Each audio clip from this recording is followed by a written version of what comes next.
Okay. Good evening, everyone.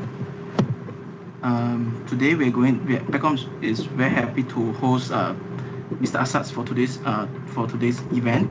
So Mr. Asad is actually a lead data scientist. So there are a few information that you should know about before today's talk. First is that we will be using Slido to interact with Mr. Asad. So please use that. You can use that in Teams and Teams that will be helpful if you're using Teams desktop, and if you're using Teams web, you can use the Slido link inside this chat. So that would be one. And number two is that oh, okay, yeah, okay, sorry, let me on my camera. And number two is that please fill in the feedback form once by the end of today's session. I hope that by the end of today's talk, you will be able to learn a lot and really start preparing for your career ahead. All right. With that being said, I will pass it to Mr. Asad for today's talk.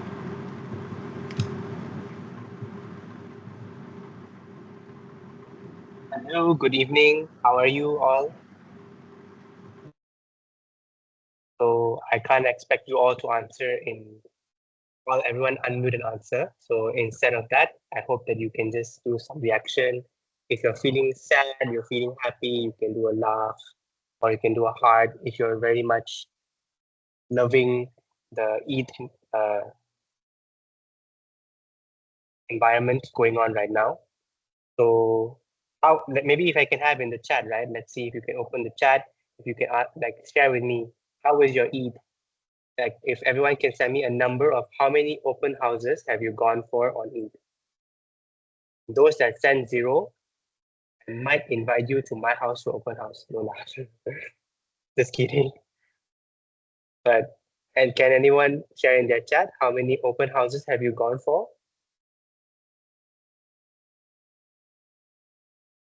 2. Wow. 0. Oh no, I'll have to help you with that then. No worries. They say Raya is a month. So Hari Raya, Eid Mubarak, you can say it all month for Shawwal.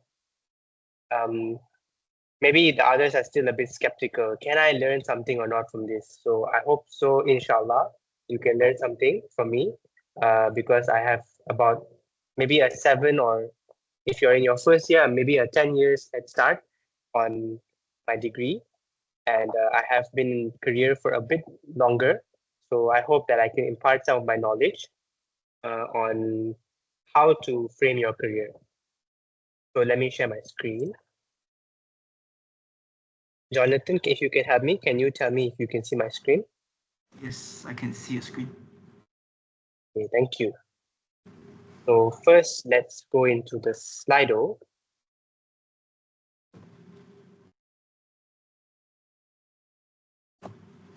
And everyone, please join this Slido. It should also pop up in the chat for you to join into it. You can scan with your mobile phones on the QR code to join the Slido.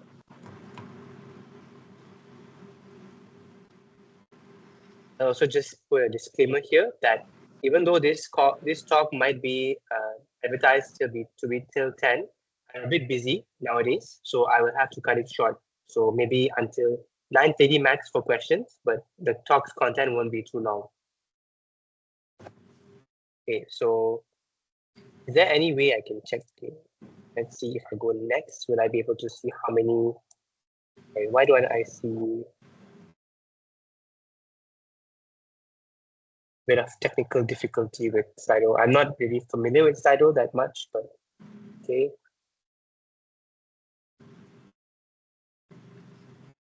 Okay, do you see it on your screen, Jonathan? Which area do you? No, I don't see it on. Let me see.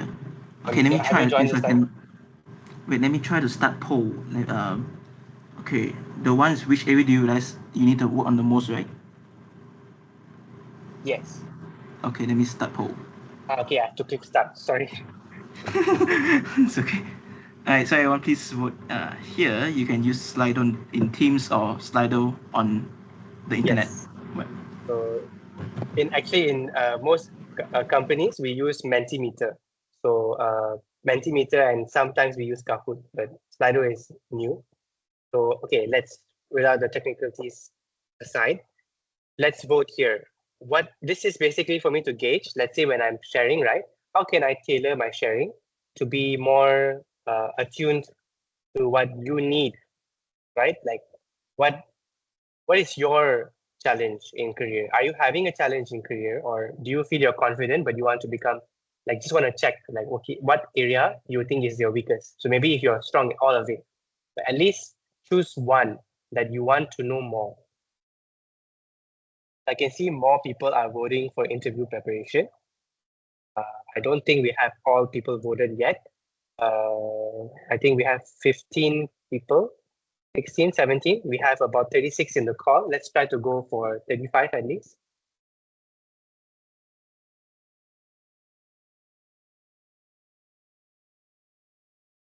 If you're still just getting into it, we are doing Slido now. And which area do you realize you need to work on the most?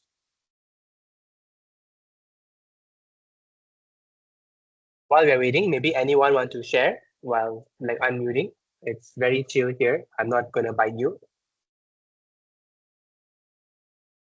Anyone would like to unmute? You are University Malaya students, right? So the best in the country, arguably. So I would imagine that you are very vocal, very out there, right? So anyone want to share? Share what? Which area do you realize you need to work on the most? Like, Oh, what is your challenges? Like when you're trying to go into your career, or finishing your degree, or I mean, you know, I'm only like a second semester student, so for me, I think that the two things I need to work on the most is number one, like firstly, I've heard networking is a big part because it unlocks a lot of opportunities, and even if sometimes companies are looking for like let's say a few people, sometimes they won't formally put out a declaration. They like try to source a few people by themselves. So I think networking and alumni are a pretty big spot. And besides that, again, as a second semester student, I don't think I even have the like enough required skills to even apply or get selected. That is, if in my personal knowledge. yes. So that's very good. So probably some of you are not even thinking about your career or your job yet. You're probably only still thinking about getting through your degree first. But maybe then what this talk is about is telling you that from now itself, you have so much of opportunities to get ahead of the competition and look at your trajectory as a career, not like you just get your first job and you're stuck there forever. Like you have some kind of strategy how you can move around, how you can get what you want, best quality of life from the next thing that comes after your degree. So kind of like get you started thinking about that, right? And very well said, Zari. Is your name Zari? Yes, it's Zarif.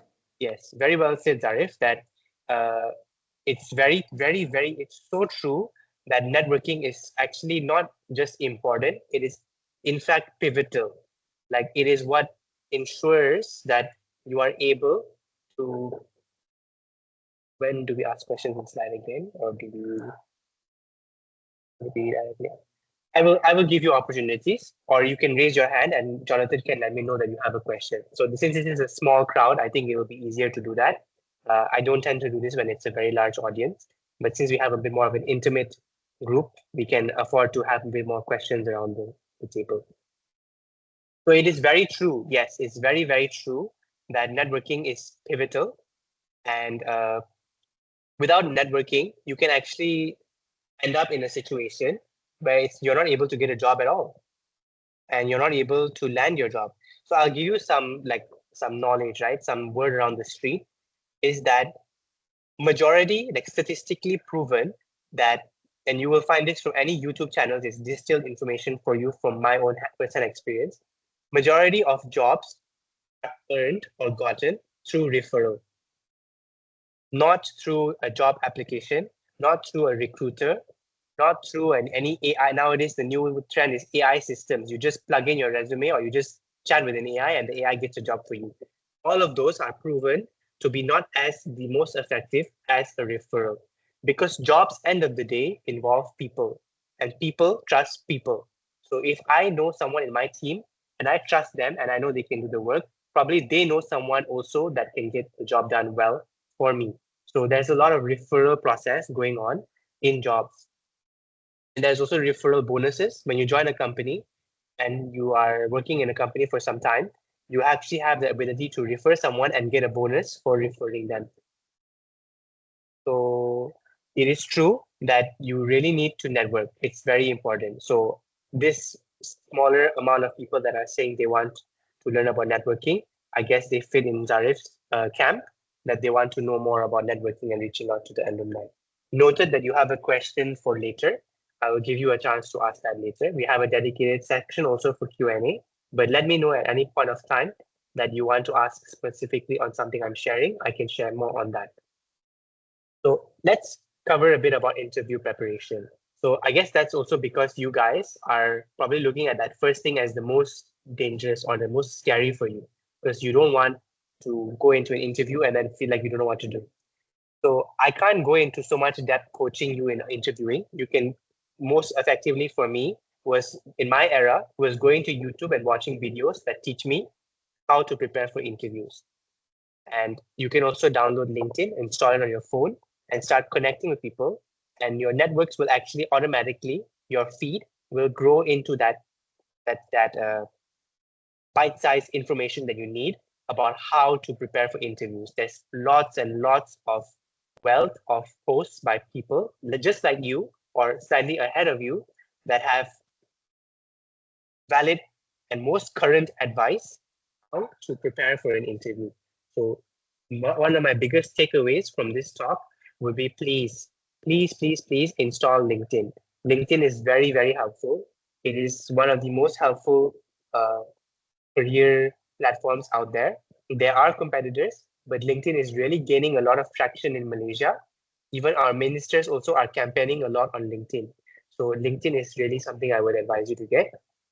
So the interview preparation part, there's A to Z. You need to really have in depth. We can have more tough questions, like more specific targeted questions about interview preparation later, but we will go into detail. And I'm a bit worried to see that people are not really asking how to build their LinkedIn presence. Maybe because LinkedIn presence is not really seen as important for you yet, but it is never too early. I see people that have just finished their matriculation or just in their matriculation, like 17, 18-year-old kids that are already having LinkedIn profiles. That's how competitive this can get. So if you already have one early on and you start building it up and you just put it as like a CV that you go back and dump stuff on, you will have a huge advantage later. And you can continuously refine and iterate it until it becomes very polished and nice. Like I will show you my LinkedIn. It's very good. Not the best. I think there's still some gaps. If I had more time, I would go into it. But it's something that's very helpful, something very personal. And I think now is the era of social media. Everyone's using social media. So just add LinkedIn onto your list of apps that you use in the day. Okay, so before I lose everyone's attention on this very boring one slide, let's go into the next. So we will have more time for questions. Let me just check if there's any more questions. Okay. My question may not be the current topic being discussed. It would be great if you could answer how to overcome the ever tricky visa landscape Malaysia is starting to create for international students, especially those with high experience and expertise. Okay, I would find it a bit hard to answer this question because I'm Malaysian and I work in Malaysia and I don't really have plans of going somewhere abroad. And evidently so that Malaysia is quite tough to get a visa and it's getting harder. But I think whatever I'm sharing, so how I will frame it is this way, right? If you have certain disadvantages, everything I share to you are advantages that put you ahead of with those disadvantages. So let's say if I have a disadvantage, or let's say if I have a friend that has a disadvantage, that honestly, so in computer science, it's a bit harder for a girl to get a job. So even though you're a girl, it doesn't mean whatever I'm sharing is not going to help you. It will actually increase your chances. And another example is, let's say if you're a fresh graduate with no experience, that also does give you a bit of a disadvantage in getting a job. But everything I share today will put you in a position that is better than other people in your camp, that would increase your probability. It's all about probability end of the day. How high are your chances of getting the job? The more you do in your favor, the more relentless you are to polish up and keep coming back to the game, learn from every single failed job application, you will eventually have that probability of 1 that you get a job. So it's basically that what I'm trying to share today. So to specifically say about international students, I admit that it is difficult to get jobs. Friends I used to be very active in international circles in my university, and very reduced amount of them, very few of them actually got jobs in Malaysia. But in that sense also, what I would say is Malaysia is a very good place to launch pad yourself to another country. So maybe you do your degree, you apply and you still can't get a job, switch to your master's, still can't get a job, do your PhD, and eventually you will get a job in a very good country or a very good place. Worst case, right? So let's try to frame it that way, that I admit that there are challenges, but I'm not really saying that I'm not going to be able to help you today. So we can talk in more detail about this later. So how would you say to use LinkedIn if I have it, but I don't know how to use it effectively or even use it at all to build connections and so on? So one thing, what I would say is that LinkedIn is just how you use it is basically what interests you. If I'm a big advocate of doing things that you enjoy. Don't do something because you're forced to do it. Find a way to enjoy using LinkedIn. So I would say just go to it. I don't even find myself like feeling like it's a chore to use LinkedIn. I just go, maybe you're a lurker, maybe you're a poster, whatever you could be, you can find your own way to use LinkedIn. So what I would advise is that just use it. If you're maybe more active on the feed, scrolling and browsing, just make sure you like, repost, and interact with things. And then slowly the algorithm will learn you and give you things that are actually interesting to you. And you will find yourself getting engaged with LinkedIn and enjoying it in the process, and also simultaneously building your career and your social proof. So that's also what's mentioned, I think, in the agenda, that I don't think I'm going to adhere to that fully, but generally speaking, it really helps with your social proof. So yeah, it is more about clicking buttons on LinkedIn, basically. Just connect people with people. You see someone interesting, hit a connect. And when you go for an event like this, and you meet people, go and talk to them, say hi, soft skills, right? Then say, by the way, what's your LinkedIn? Then you connect with them and you grow your audience.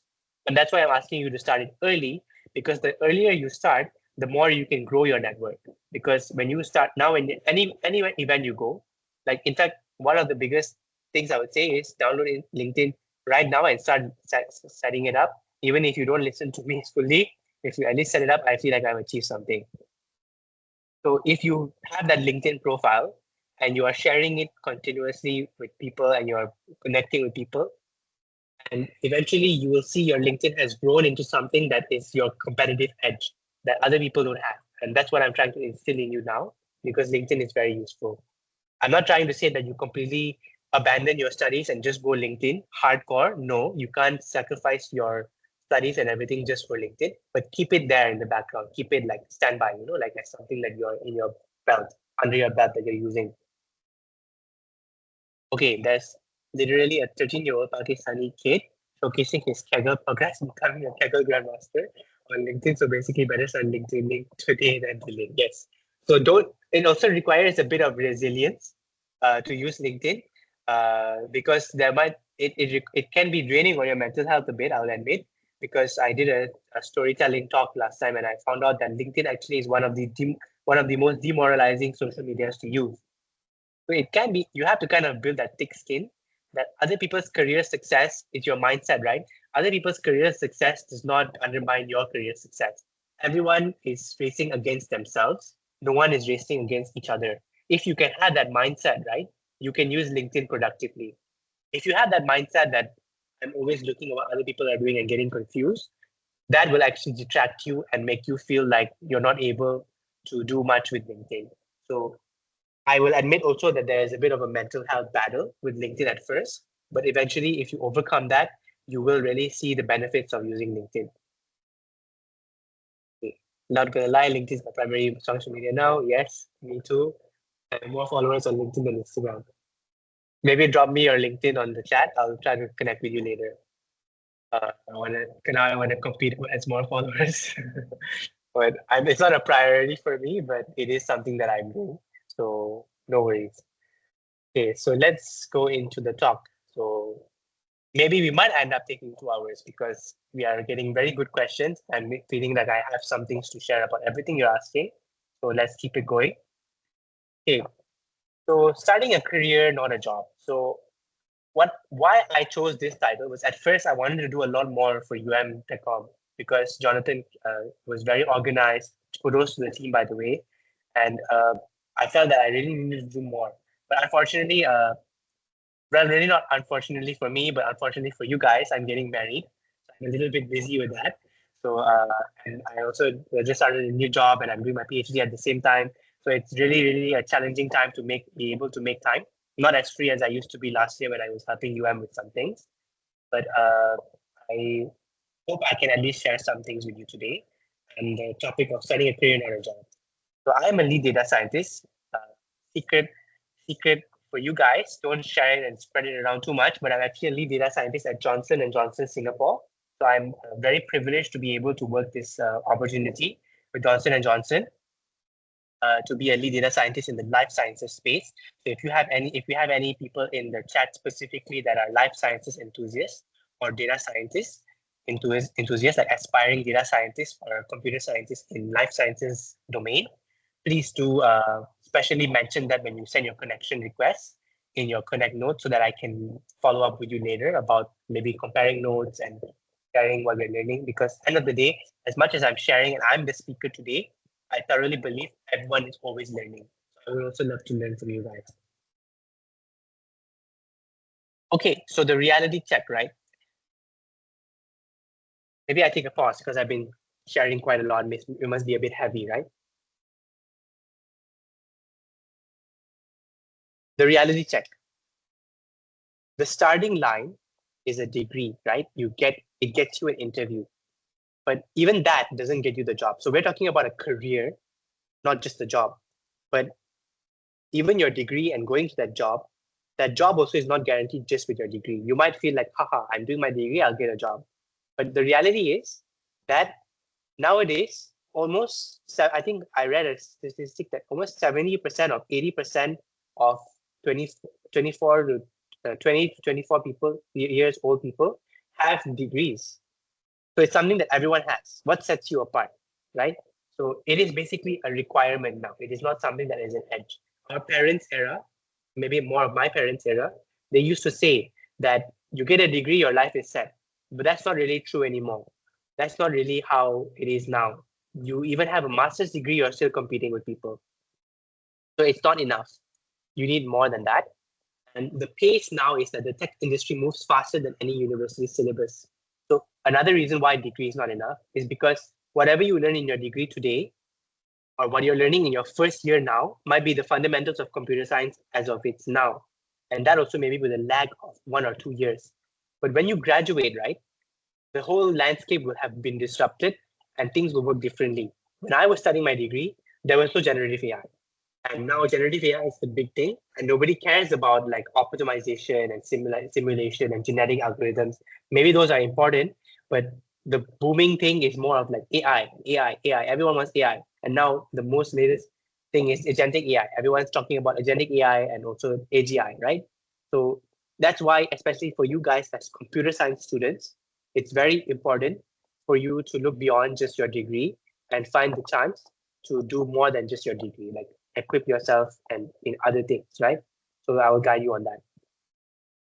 So I want to shift your goal from how do I get hired to how do I build a professional footprint that attracts opportunities. So your hiring is like a secondary to your main objective. So you're basically always working are always like maintaining. They say attract, don't chase. So, and dating, that's the word, right? But actually, it also applies to career. You don't chase after a degree, a job or a career. You attract the opportunities to you. So, and of course, you do apply for the ones that you really like, but you have to cultivate that kind of thing that people really want you in their team, not that you are desperate for them to hire you. Like, please, please, please hire me. No, you have to be more of like, I am the person that you want, and this is why, right? So that's what I'm trying to cultivate in you in this talk. I take a pause here. Any questions? Maybe I'll check the chat also. Any updates in the chat? Thank you. Yes, my wedding is very much exciting, but also very stressful. It's like a job on its own.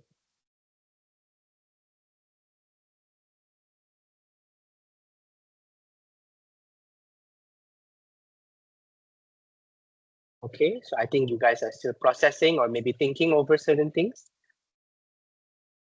Okay, so let's continue then.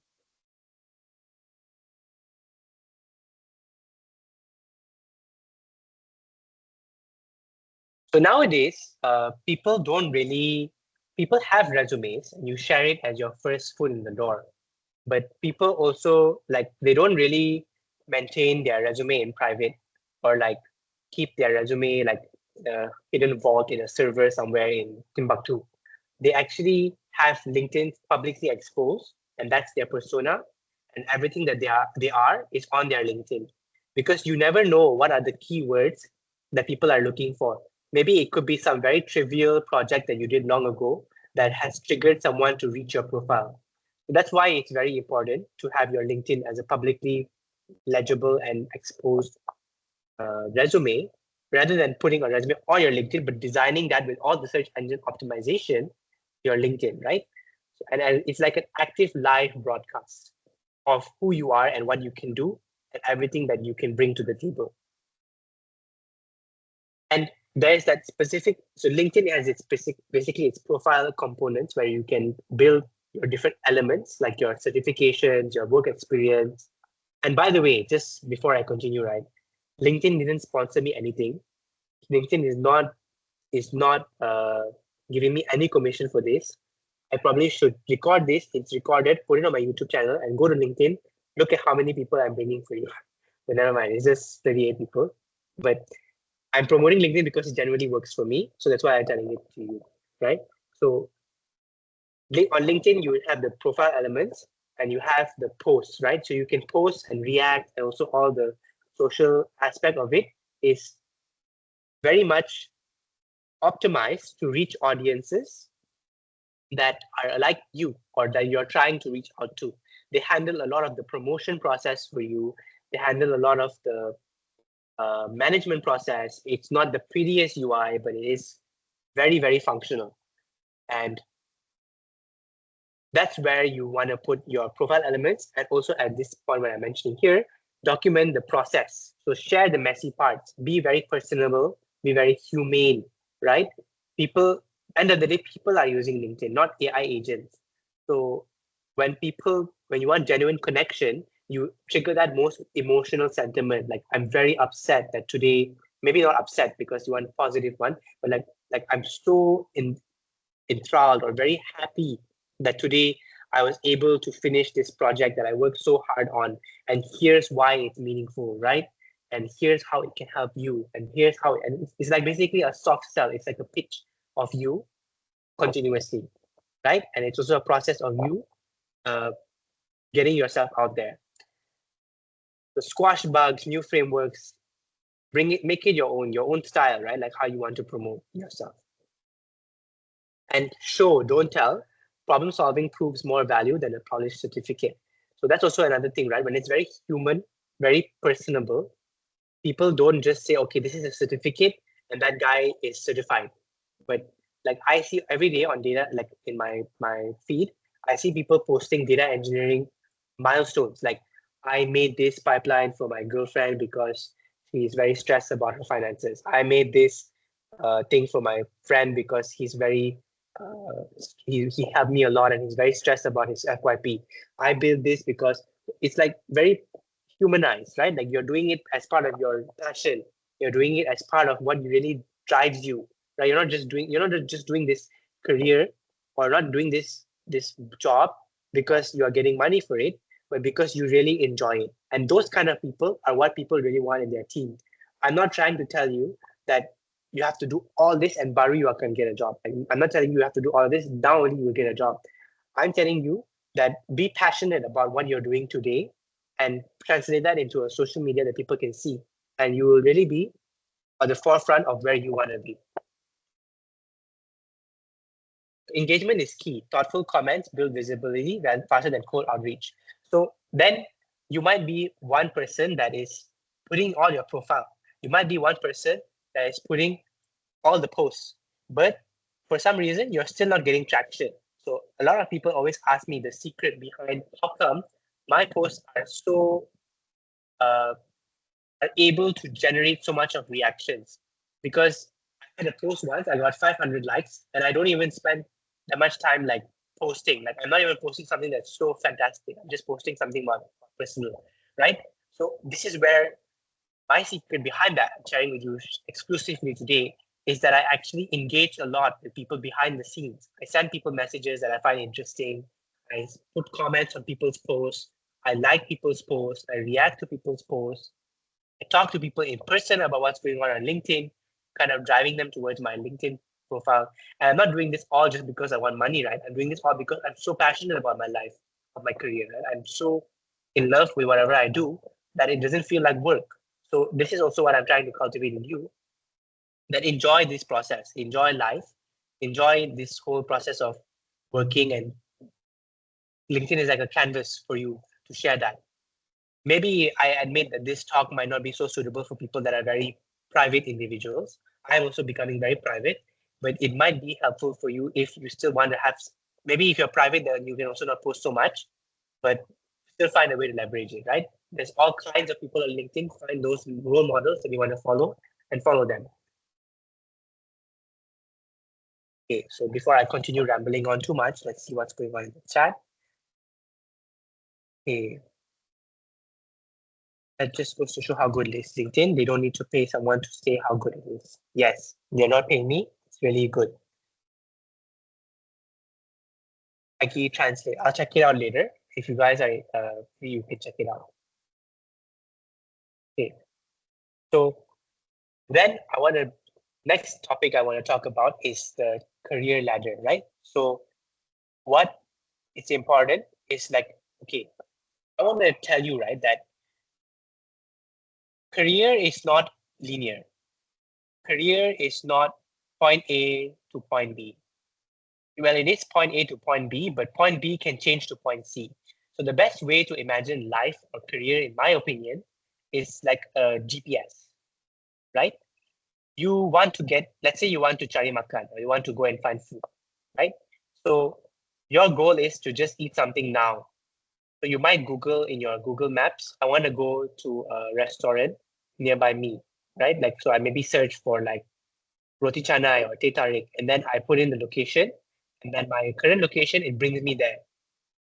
But then maybe somewhere halfway through, I decide I don't really feel like eating roti canai. I feel like eating mee mamak. Well, you could find both of them in a mamak, but maybe I want to eat some like Chinese Muslim food. So then in that case, I will reroute and find my destination there, right? My goal of eating food is still achieved. Maybe it's delayed a bit and I might starve a little more, but it is still achieved and I'm still happy. My satisfaction is still there. But it didn't require me to be so rigid and say that I must die eat roti canai. I must die eat Chinese Muslim food, right? I'm eating something that makes me happy and that can change. So that's also what is here. So what I'm guiding you here is that a general direction of how to move up, right? So moving up doesn't necessarily have to look the same across everyone. It is something more about for you to decide what looks like success to you. Moving up could even be a total switch. Today, maybe it's your first year, second year of computer science, and you decide, I don't want to study computer science. I don't like computer science. I want to study art and I want to be a good artist. But that also could be your own GPS heading its direction. End of the day, what I would advise is make sure you're happy doing what you're doing. If you're not happy, then there's something wrong. So let's go into it. Junior level. So generally speaking, across all careers, all people, junior level is focused on execution. It's about solving a well-defined problem, and people guide you, or people tell you, like, do this task, and you just execute. Next is mid to senior level. It's more focused about the architecture. So you have to step back and see how things connect to each other. So in computer science, this is more about architecture, but in other fields, mid to senior is someone that can coach and also handhold someone that is doing the execution. If you want to upgrade from junior to mid-senior level, you have to make sure you're not just doing execution, but you're also guiding others and taking more accountability. So across these levels, what increases is the pay and also the accountability. So the more accountability you have, the more people can hold you responsible for things, the more money you will make, or the more successful you will be in your career. So that's where it's important to know that you are in mid-level or junior level, senior level. Then lead level is when you then communicate to people, how does what you do create business value? And this is something that I'm really big on, and why I was able to be so young and be a lead data scientist. I'm only 30 this year, by the way, and I'm already a lead data scientist. Maybe there's someone younger than me a lead data scientist, but I feel that my achievement is quite fast. I already know how business value translates into the work that I do as a data scientist. So I'm able to connect the dots to business people and tell them how do they do business value. I also do provide coaching. This is not a selling to you or anything, but if you are interested, I have also advertising on my LinkedIn. But if you're interested, you can contact me and I can actually specifically tailor make for you how to guide you from junior level to lead level in how to do in your specific career, what is the business value and how you can create business value and all of that. How do you coach this understanding and mindset of value delivery in people? So in data scientists, like or in any technical career, knowing business value connects to the technical aspects or the computer science aspects is what puts you as that level, right? As a lead level. And across this, what naturally grows is the soft skills. So you have your domain knowledge, your communication, all this will grow and will become stronger. And that really comes with years of experience. But for some people, it comes faster when you're really, really knowledgeable and you read a lot and you really learn every single day and you're fast paced. You can probably reach there quicker. Yeah, I'll take a quick break here. Already 8:43. Give me 2 minutes. I want to go and grab some water. In the meantime, you can also take some break. Maybe you're tired of listening to my voice for so much. And you can also drop any questions in the chat that have come up so far.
Okay, so I just want to comment on a few housekeeping. So I noticed that there's a bit of fluctuation on the numbers of people in the call, like 38, 37. So if I could please request that if you join, please stay until the end, because I will give you an opportunity to provide any feedback or any questions that you have in specifics. So if there's anything that you think I can do to improve, I'll really value it and stick around until the end. So I give you the chance to voice it out, right? And I would like to openly show my commitment to continuous improvement by giving you the chance to speak it right here. And you can also PM me separately, but I think generally this number has been pretty stable. So I do believe I'm sharing something that is of meaning to those that are in the call. Thank you. So I see a comment in the chat. Yes. And learning the native language open opportunities faster than one more programming language, I guess. Yes. So it is very important to learn communication languages, right? Like human natural languages like English, Malay. Nowadays, Chinese is very important. Those languages are very important. So don't get so caught up trying to learn every single programming language. Arguably, natural language is more important in today's world than programming languages, because programming languages is something that AIs are very strong in. If you ask my opinion, right? AIs are very strong in programming, and they do make errors, and there are a lot of code health issues with AI programming. But and AI does speak other languages well also. But when you are a human being representing the human race and talking to other human beings, how you communicate with them is based on these native languages and these natural languages. So at least choose one language that you're really good at, and that will be your gateway to learn more about that field, and try to find knowledge sources in that language. If you're a native Malay speaker, try to find knowledge sources. There are plenty of YouTube channels by computer scientists that are Malay speakers, and that will help you learn faster. And I'm not trying to say that you have to be like learn Malay language or learn English language. I'm trying to say that learn in the language that's native to you. Native to me is English. Yes, natural language before natural language processing. Exactly. Okay, so let's continue. So maybe it's been a while since I've talked, so I want a bit more of a break. So anyone want to unmute and share any thoughts at this point or any questions?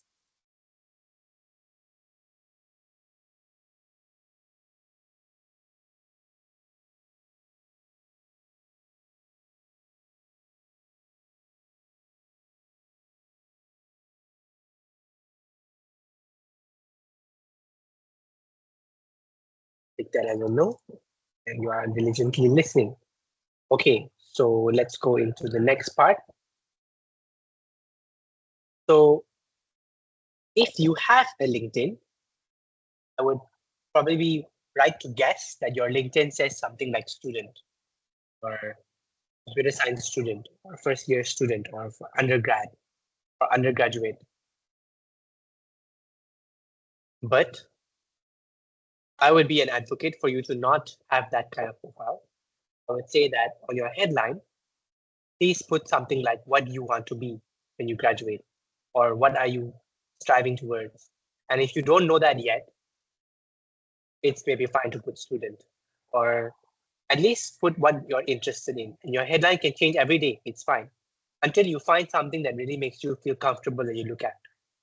Because you're still early in your careers, you're still studying your first, second year, maybe second semester, third year, fourth year, and that would be better than putting something that's not descriptive of you. And why I'm focusing on the headline is because that's what drives people towards your profile, and what is the first thing people see, right? So that's what's very important. And then the about section, tell your story. So even if you're a first year student in your degree, right, you already have a story. You don't need to be a professional to have a story. You have your how many years? Maybe your 20 years, right? 20 years is a lot. At one point I had my LinkedIn story of how I went to Canada for a few years and came back, and what drives me into computer science and all that. That's valid, right? That's your story. Like, what brings you to this computer science degree? What brings you to this PEKOM talk? What brings you to a career talk?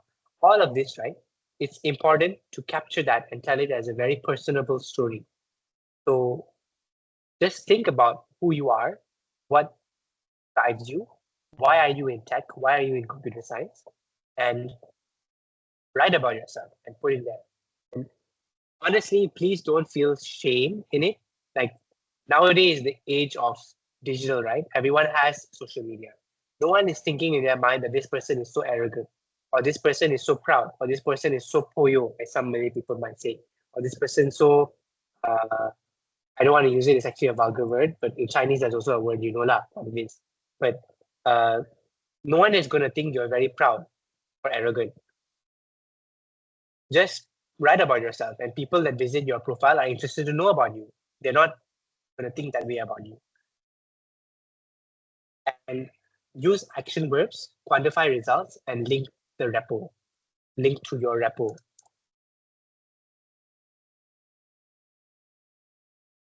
Link the repo, yeah. So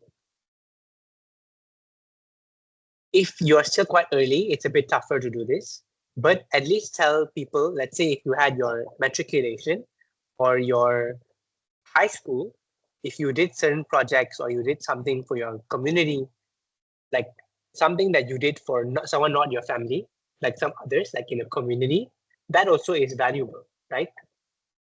And talk about the action verbs. So there's actually a format. It's called STAR, situation, task, action, result. So you put the situation first. What was happening? Why are you writing about this? And then task. What was asked? What needed to be done? And then action. What did you do about what needed to be done? And result. Okay, what did whatever you did, how did that actually result in something good for people? So maybe I'll give you an example that can be more relatable to you. I'm imagining now I'm an undergraduate and I just finished my SCPM. So let's say now I just finished my SCPM. I'm talking about my project Baju Raya. I was working in a Majlis Perwakilan Pelajar Pra-University, the Pre-University Students Association. And in that association, or sorry, a council, that council, I led a project of raising charity for students, raising charity for orphans. And during that, so let me use the example, right? Star situation. It was Raya and people uh, wanted a place to donate their money to do something good for orphans. The task was that we wanted to do something for orphans during the Raya season, like during Eid. And because of this, a lot of things needed to be managed because there was a lot of confusion on how much money we raised and who is going to get the donations. So what I did was I led the project by orchestrating a team of 5 different departments, and each department had 4 people. And in each of those departments, we had people working on different aspects. And I was the one that coordinated the treasurer, myself, and all these departments leaders until we were able to not only raise money, but also go and buy and acquire or procure Baju Raya. And that Baju Raya was then sent to the orphanages. And during the giving, the orphanages were very happy. And this led, so now this reaches the results part, this led to successful completion of the project by delivering 11,000 ringgit worth of donations to orphans in a transparent, responsible, and successful way. So that's a start, right? And I didn't have to be 10 years working experience to write something like that. I was writing off something I did in my SCPM. So you can do that too. You can think of anything that you've done in your undergraduate or in your SCPM and frame it in that way. Now you might say, wow, it's so loaded. Like, it's just a student. How can he do so much? But that's the power of that framing, right? That how you have framed all of that is able to show your professionalism, that even at such a young age, you're so professional. You're able to do all of that. And that's the structure that people follow. So you can also follow that and really impress people that you have able to do that, right? So then people will maybe be looking for you to join their company for an internship while you're doing a degree, right? While putting your name out there, you increase the probability from 0, like absolutely no chance, to having a chance, right? Of someone contacting you like, why don't you come to our university for our degree? Or for example, why don't you join our hackathon team, right? We found you on this and we really want to work with you. You expose yourself to opportunities.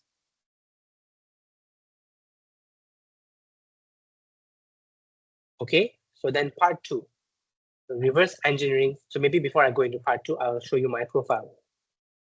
So that profile is me graduating from Master of Data Science in I was doing my Master of Data Science while working, and this picture is me very happy.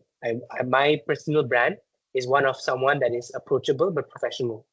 So if you want to emulate mine, I can basically guide you what I do on a daily basis to make myself seem authentic, but also be professional, right? Like you're able to be rigid and strict about what needs to be done, but also be in an approachable manner. How can you be friendly and accessible to people? I am using premium, but I don't think you need premium. Honestly, I have used majority of my time on LinkedIn has been without premium, and I have only gotten premium now because I need it for my job and my company actually pays for it. So I don't really need premium, and I don't think you need premium either. It's something that is totally optional, and it might, when you're using any digital tool, right, you have to have that resilience that is telling you buy me, buy me, buy me, but you have to have that resistance that I don't need to buy it, and you can very well get by without using premium. I'm not here to tell students that you need to pay money to get your success, right? Because students are probably more oriented towards effort. So you can put in effort to your LinkedIn profile and get very good results, like someone that pays for premium.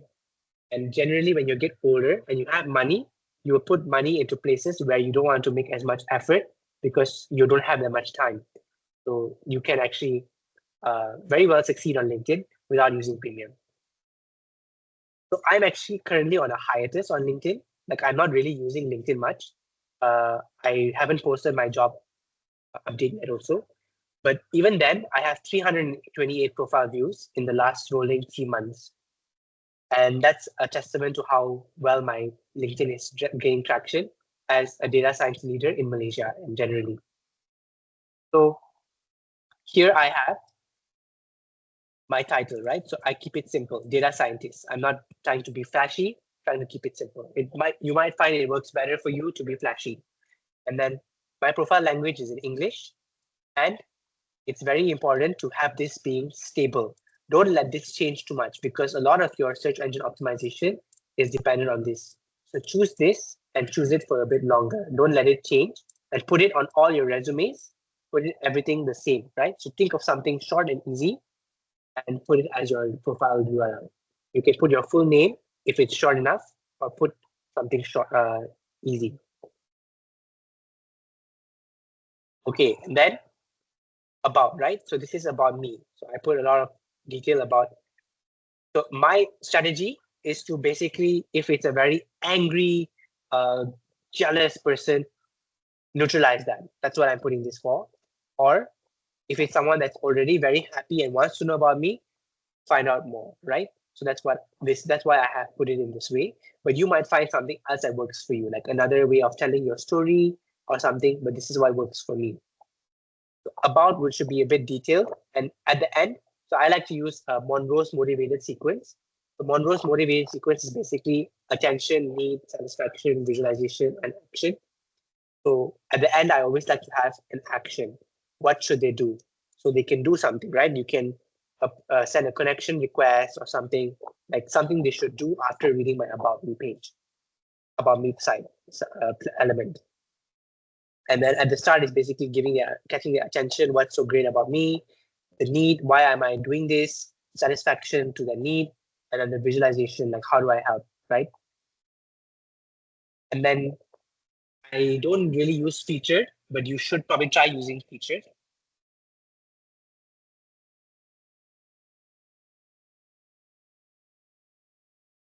Getting a lot of sound of my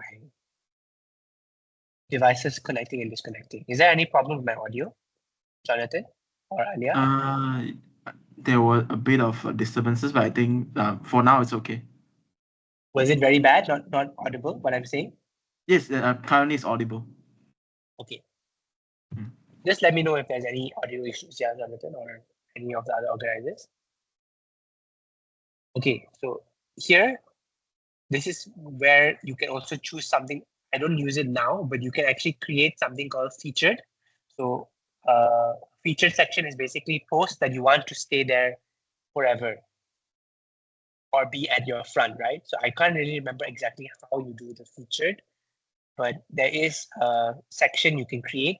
So what you have is your post, right? You can actually put above this activity, there will be a section called featured. And that featured will have the post that you want people to see first. That's what's very helpful.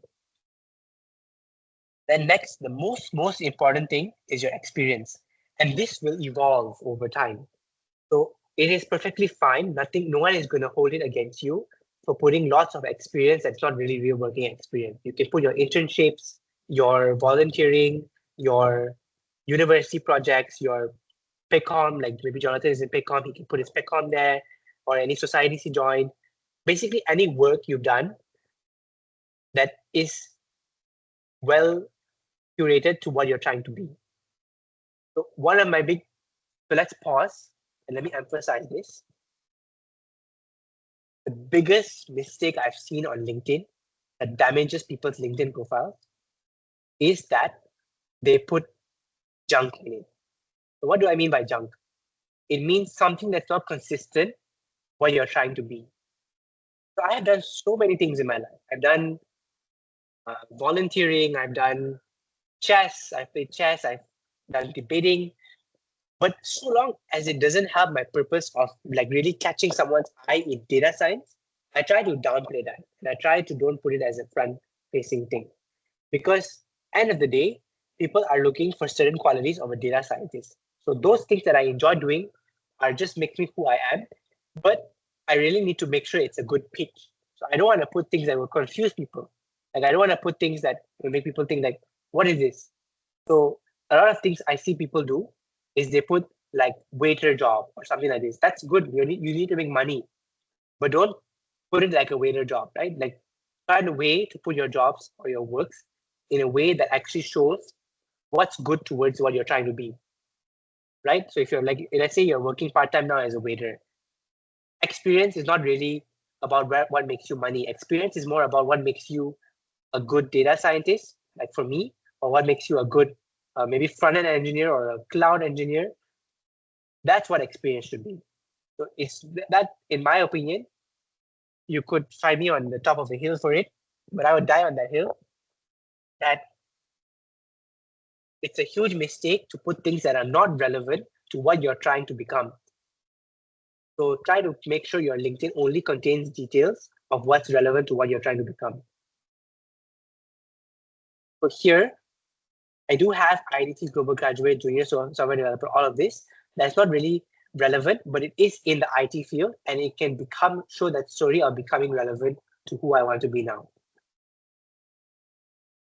And my education is well mentioned, and do put the dates so people don't suddenly feel like they're scammed, like you're still studying, but you're actually putting a very professional profile. It's very important to be transparent of who you are. So I'm transparent here that I did my Master's of Data Science in February. So that might make people a bit cautious that I just graduated, quote unquote. But if they look carefully, they will see I graduated in 2020. And if they look carefully, they will see I have work experience parallel to this, right? And then skills are important. And here, what we mentioned very early on about recommendations and referrals, right? This is very important. This really shows your social proof of how you are actually someone that people recommend or want to work with. And this is also one of the reasons why I'm encouraging you to create a LinkedIn now, because this will grow over time. People that will have recommended you permanently for the rest of your life, and they are going to think that you're a good person and let you capture that moment on LinkedIn, that they really valued working with you and let it be seen on LinkedIn.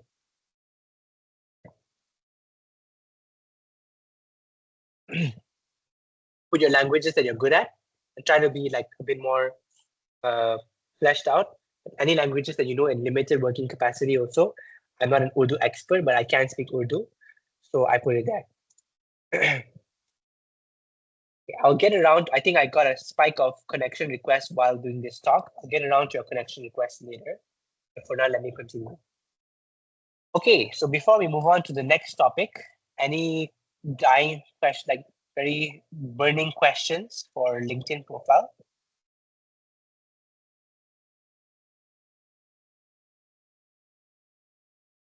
Forgot to send connection request with note. No worries. I know who you are because I would guess that you're coming in from the stop, so I don't need to know. That was more meant for if I don't really know you.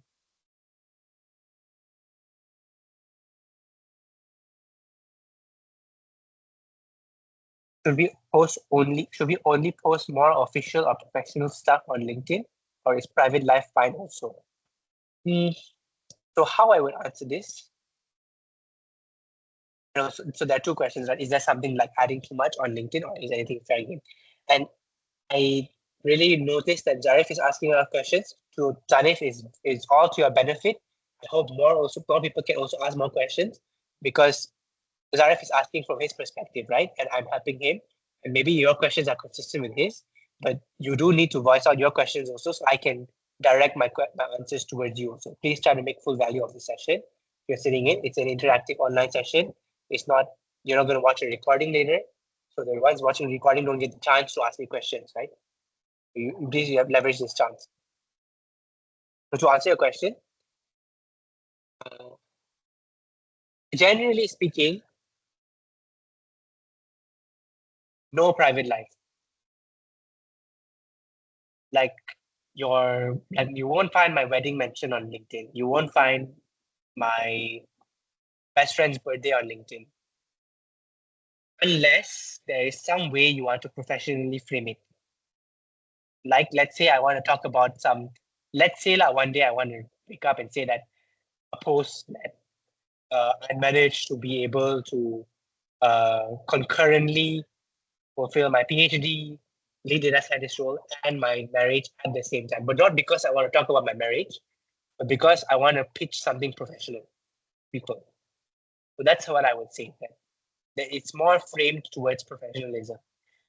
And this is largely to do with why people use LinkedIn and how the algorithm works.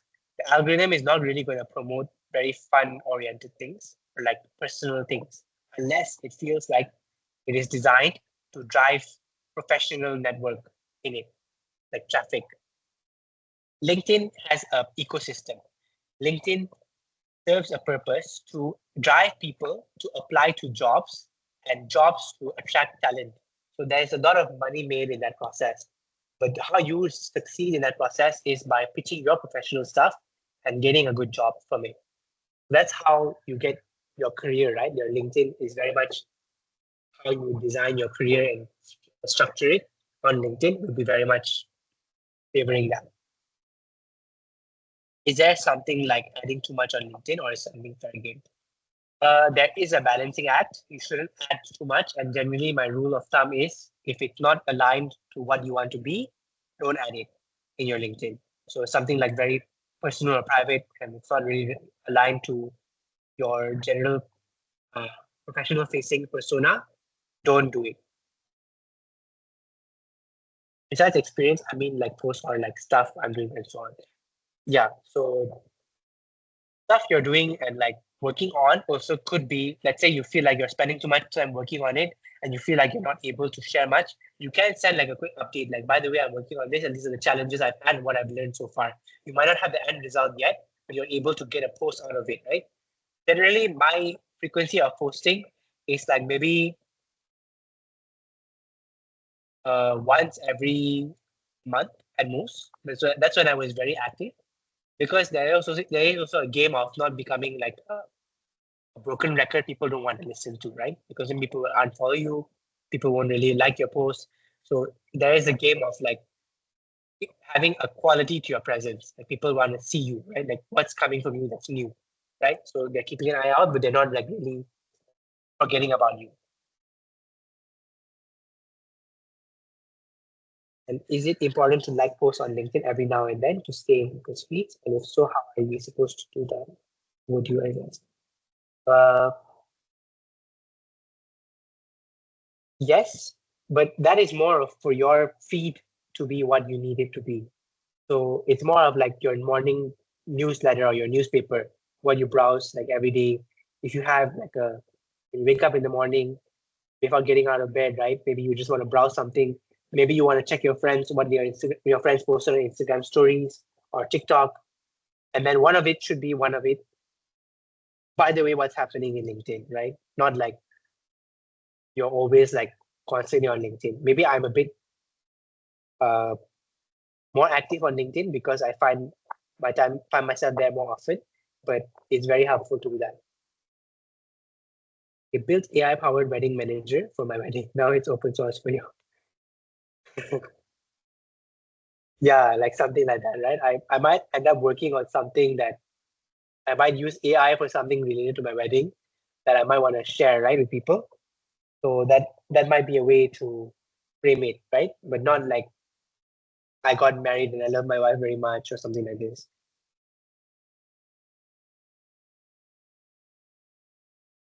Okay, let's see how many more slides I have. Because we're already almost going to go into 10 and we're not even going to. We don't have that much, right? So that's why I'm going more on questions because my content is a bit high level and I just want to have talking points. Okay, so let's talk about reverse engineering the recruiter. So I think this is more important for those that are talking and thinking about the interview. So recruiters' primary goal is to mitigate risk for the people they are working on hiring for. So recruiters want reliable hires. So that's why it's important to have your LinkedIn. If you have your LinkedIn, people will think that this person has a reputation.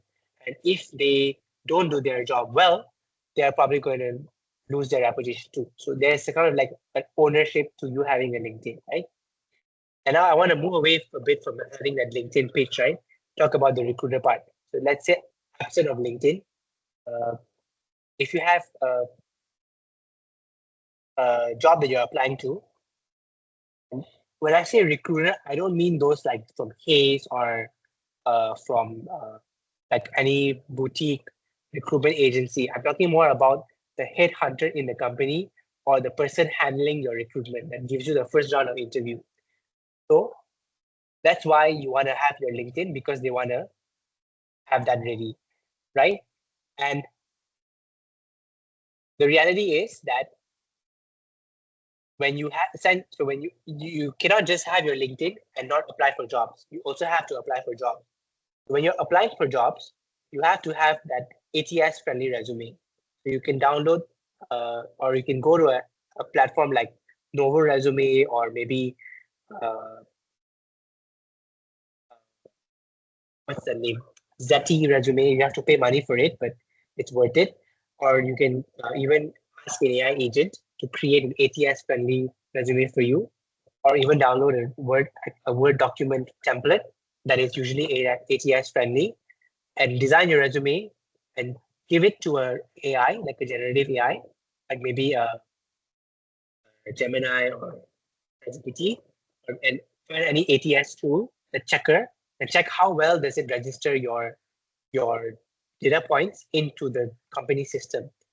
ATS is basically automated tracking system. I can't remember what it stands for, but it's basically what will translate your unstructured document, your unstructured data into a structured data for them to assess whether they want to hire you. So let's say you want a job at Google, right? Let's say you want a job at Amazon, you want a job at Apple. Those really big companies will never even look at your resume until the ATS checker approves that it is something that is in the top percentile to is worth going and reading it. So that's where ATS friendliness is very important. And then once you have the ATS friendliness down, you cannot just stop at ATS friendly. You cannot make a very computerized, perfect that registers very well on ATS. But when someone reads it, it's so ugly that they don't even want to read it. So you have to find that balance that where also you have that human friendliness, where when someone reads it, they're attracted and compelled to read more. Like it has eye-catchingness to it. Because end of the day, a human will read it and want to reach out to you later. So when you are getting into the market, right, what really helped me was engaging with recruiters. So recruiters don't really help you much in landing the job or getting the interview, to be honest with you. They do help you with telling you things like this is what's wrong with your resume. This is what's wrong with your tech stack. This is what's wrong. They help you with that. And then they help you refine once you go to get referrals. So recruiters have that industry knowledge about what's working well in the industry. So that's why I would advise you to go to recruiters for.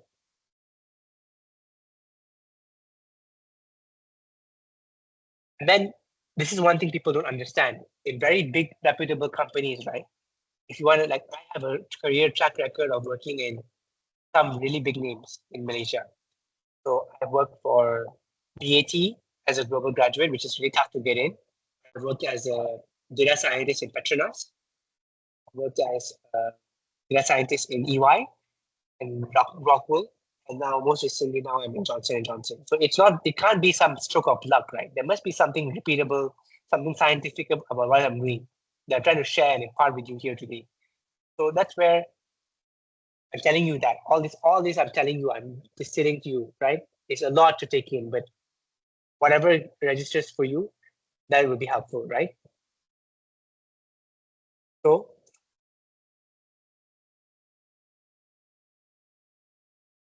just want to check that I'm still talking to people.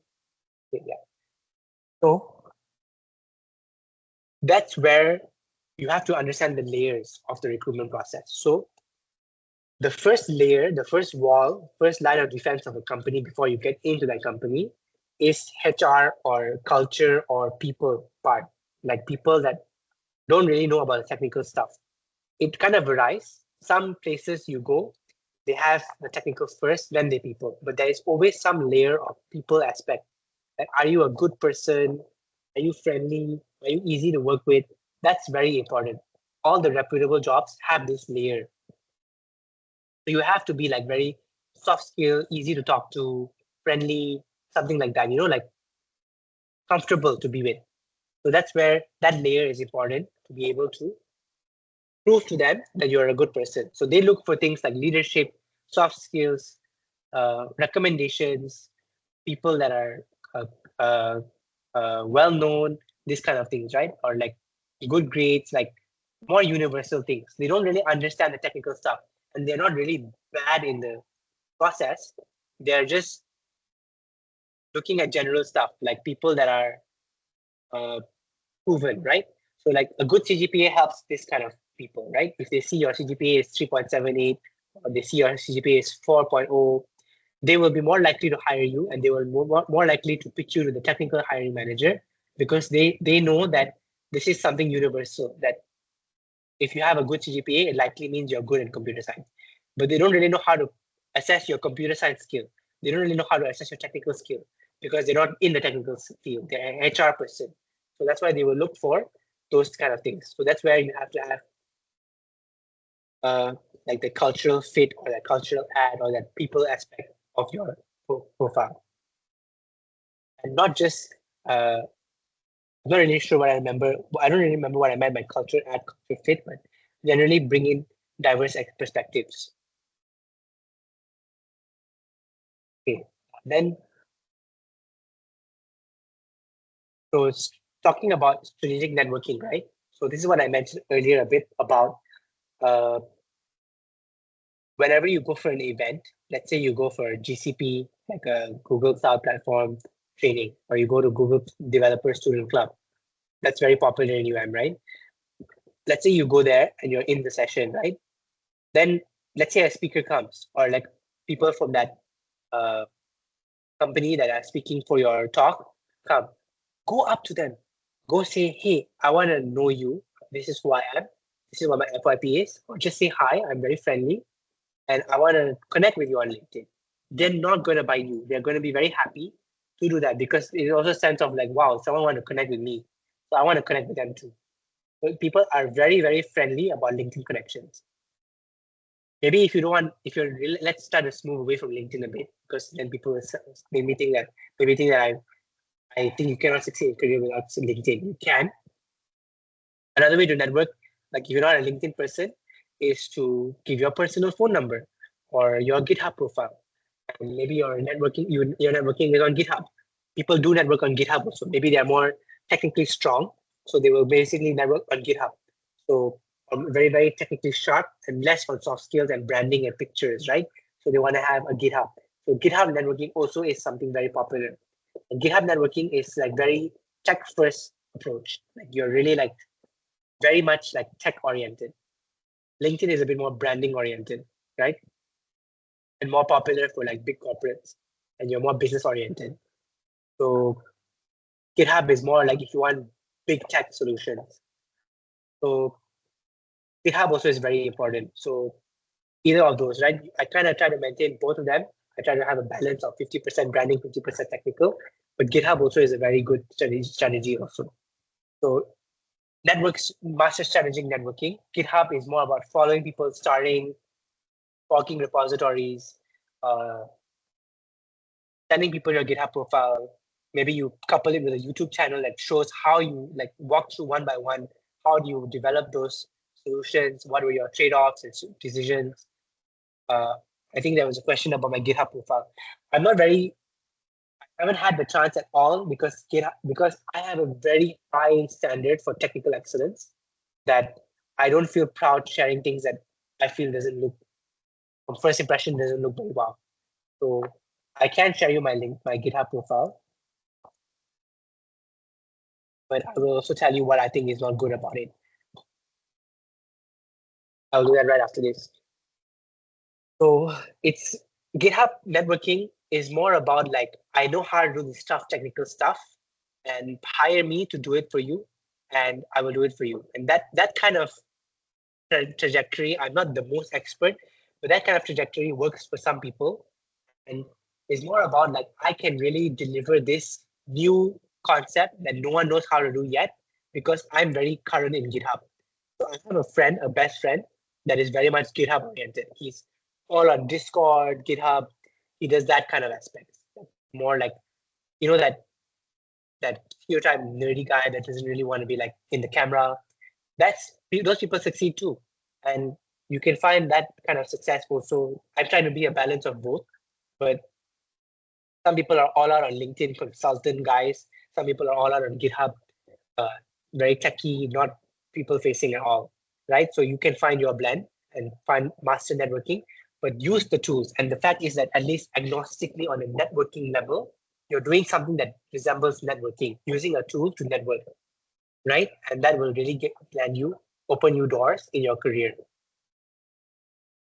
And how do you go more than just a connection request? How do you go more than just, okay, I'll connect it on LinkedIn, but now what? You go into an informational interview, like you say, by the way, can you advise me? I want to be like you, or I want to be in your company, or I want to do this. Can you advise me 15 minutes or share a bit about yourself and make it like interactive? And don't make it so like formal, like I want this job in your position. I saw this opening in your company, hire me now. That's very like transactional. You have to be more like soft sell, like that's what works nowadays. And of course, etiquette is important. Be polite, respect their time, and update them on your progress. Let's say you found a mentor who cares about you. So update them once in a while, right? Like this is what's going on. Maybe, and of course, this is all, I don't want to sound like someone that just lives online and doesn't meet people, but I completely forgot to mention, have a personal touch, like meet people face to face.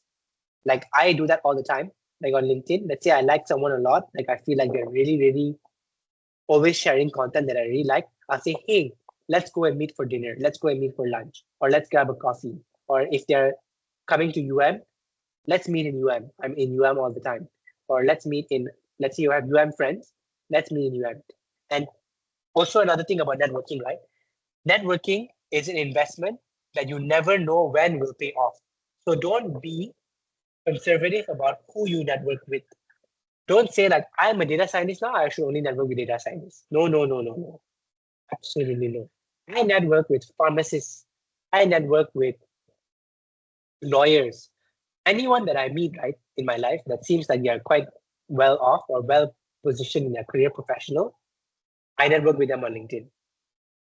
Or if you're in technical, right, technical track, let's say you're on GitHub. You don't really care about cybersecurity right now, but you see someone posting on your feed about cybersecurity, or there's a trending repository of cybersecurity, and some people fork the cybersecurity and delivered a pull request that really delivered something valuable for that fork repository. Maybe star them or try to, if they have their email, contact them or try to work with them, like reach out to them. I don't really know if GitHub has a chat feature. I don't think it does. Just follow and share, right? Yeah, but this is my GitHub, or resembles what I would like my GitHub to be. So I also like to be flashy and branded here. So like it's a bit outdated. I haven't updated it in a while, but this is also where you kind of you need to read the room. So GitHub is not very like personal pictures and everything. If you do that, people won't really look at you as like you fit in GitHub. So here in GitHub, you have to have more of a branding of like you're not really, you're kind of ubiquitous. People don't really know how you look. And maybe you link your portfolio. My portfolio also is a mess. I haven't really kept it updated. I've been too swamped. But generally, you want to put something like your professional roadmap. What are the top skills that are happening, trending now in the market? And what do you have that is trending in the market? And your skills, like so I have like a lion branding because my name Asad means lion in Arabic. So I have a lion branding. But yeah, this is generally what you want to do. And you want to have all your portfolios, your projects that you've done. So how I use my GitHub is that, let's say I've done an interview, like I did a case study for Seek. So I feel like it was a waste of effort to do so much for them and they didn't hire me. So I felt like, okay, I'll post the case study on GitHub. And then if there's a lot of attention, like traffic in the GitHub portfolio, I'll probably think about making a YouTube video. I also have a YouTube channel.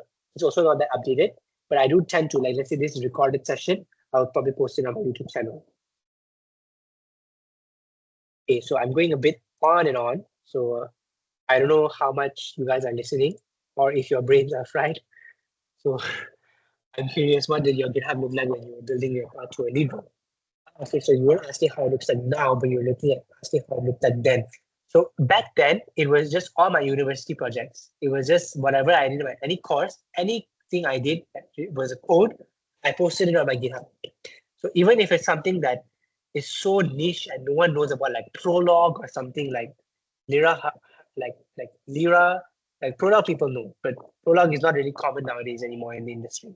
But Lyra or like something like Java or a mobile app in a very old Android environment, all of those, I posted it because those, like I said earlier on in the earlier part, you never know what will trigger someone to reach your profile. Let's say they're looking for something very niche. They might Google somewhere like who is a good expert in this, or nowadays in ChatGPT, you ask Gemini and it might actually, by chance, pop out your name and they might reach out to you. So I'm a big believer in the science of extroversion. Extroversion is where you're very like outgoing, right? And the more extroverted you are, the more probability and chances you have. Okay, let's go. So this is my LinkedIn, and as a special offering for you guys today, here's my phone number. You can text me and reach out for any personal guidance. I will help wherever I can, but I hope you also understand that I'm very busy. So I'm not money-minded by any means, but I do really, if let's say something really requires a lot of my attention and effort, then I would actually request that you actually sign up for some mentorship session, and I do provide them. And we can discuss about the rate for students, especially for students. I'm an alumni and student at also. So I will offer a special rate if it gets to that point. But don't be afraid to message me or ask me for help. I'm not going to charge you suddenly out of nowhere. Of course, make it upfront that, hey, by the way, I think I'm spending a lot of time on helping you. And if you really need more help, I can charge you for it, right? So there's no such thing as like charging you out of nowhere. Okay, maybe I will see where I can cut short. Okay, we're on the last slide. Okay. So the first 90 days, so once you get hired, right? And the first 90 days, so I think this is a bit lofty. Can I maybe get a show of hands, right? Like just to gauge if people are still alive also in the call or you've already had your brains fried. How many of you, raise your hand, how many of you are going to get a job in the next 6 months or likely to get a job in the next 1 year? Can I have a raise of hands?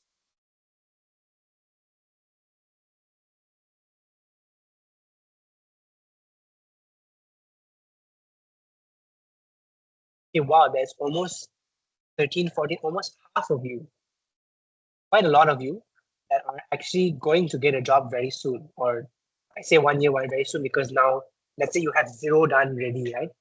1 year is actually very short time. So 1 year, let's say you are starting today. So let's map out your roadmap, right? So before we go into this slide, let me get to this slide by talking to you a story. So now you are here at this talk, and you are now looking at getting a job in the next year. Let me assume in the next year. So in this next year, what can you do to succeed in getting your dream job? So let's say at first, when I was planning this workshop, I actually wanted to use a few case studies. Like there was this one very nice job of AstraZeneca data analyst intern. I'm very well positioned to actually guide you how to get that job. Or data scientist intern at Novo Nordisk. I don't know if you guys know, but AstraZeneca and Novo Nordisk are huge players in the life sciences industry. And being able to work as a data scientist in that kind of company is like a dream come true, honestly. And I would find it hard to get in because they're not hiring experienced hires, they're hiring interns. And the intern has a better chance of being absorbed into maybe going America or UK to work with their most important teams in those teams, right? So those kind of positions, those kind of opportunities exist. And that's what I wanted to actually give a full workshop on how to do it. But unfortunately, I'm not able to because, as I mentioned, my commitments are very huge in terms of time. But let's say now you are applying for a job, or you're looking to get a job in the next 1 year. What you need to do now is basically start building a portfolio. Your portfolio is the first step, right? Portfolio is a non-negotiable for a good job. People need proven work. And nowadays, you can cook up a portfolio by just using vibe coding. So what you should do is find a portfolio for your projects. Let's say you want to be a network security engineer, or you want to be a data scientist. Find 2 or 3 projects that you can put on your portfolio and work on them and intimately understand it, like really on a very deep level. Understand what is that project. Understand from head to toe what is it. And answer, be prepared to answer 3 areas. The first one is the people aspect. Use this as a case study, like maybe your first project and the same project, right? So work on 2, 3 projects to diversify and use some where you feel for which job. But when you get into the interview and when you are meeting all the people, use that same portfolio project throughout the way and use consistently convey multiple messages on that portfolio project. For example, let's say I have a project that I love a lot. Is my project in TNB. I worked on TNB's debt collection project. It's a bit NDA, I can't talk too much about it. But they have a debt collection project. And I can talk about multiple aspects of how I manage stakeholders. So that's more of like people and human side of things, like how I solve the people aspect problem. And then the second one is the technical aspect, the tech stack. What was the computer programming I had to do? What was the statistics I had to do? What was the machine learning I had to do? All of that. Prepare that. So first, in your level now, if you're just working on a personal portfolio, try to find how you can make that personal portfolio talk to some stakeholders, or like try to make it like industry relevant, right? Talk to some people like, okay, I want to like I did a project for in my master's university project for crime and GDP. So I started thinking of ideas. How would I actually make that succeed in actually implementing it for the government of Malaysia? I imagine that I'm going to do that project for them, and how would that look, right? And then let's say you work in a team. So maybe you don't have the time to work on a project from scratch. So let's say you work in a team with 5 people in your undergraduate. So let's say you had a problem that someone didn't do their work. So find a professional way how to word it, that someone didn't do their work. So how did I step up to that and do their work for them, right? Or let's say you had a challenge that uh, the university lecturer changed the goals at the end of very last minute. How did you make it worded professionally that the the the goals were shifted last minute, or the goals were that's not professional. The goals had unexpected changes had come into the project, and this had led to the goals changing. And then how did you handle that, right? frame that and pitch that, right? And then on your resume, have a section for your portfolios, and consistently, like consistency is key. So on that resume project section, use those same projects in your interview. Be consistent. If it's on your resume, make it in your interview. If it's on your interview, make it on your technical assessment. Use concepts from there, right? Make everything like a tight knit picture. Okay, so I was getting into this. So now let's say you've landed your job, and in the first 90 days, let's say, so usually there's 3 rounds in computer science interviews. So first round will be hiring with the HR person. The HR person will probably want to know more about the people part. So you can use the same project for the HR round to tell them about the people part, like how the people aspects you had handled it, right? So now you're already proven to them about the HR part.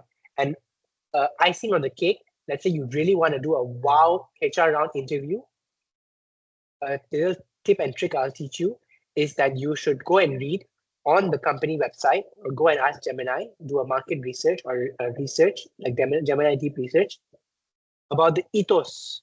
So this keyword ethos, I'll drop it in the chat.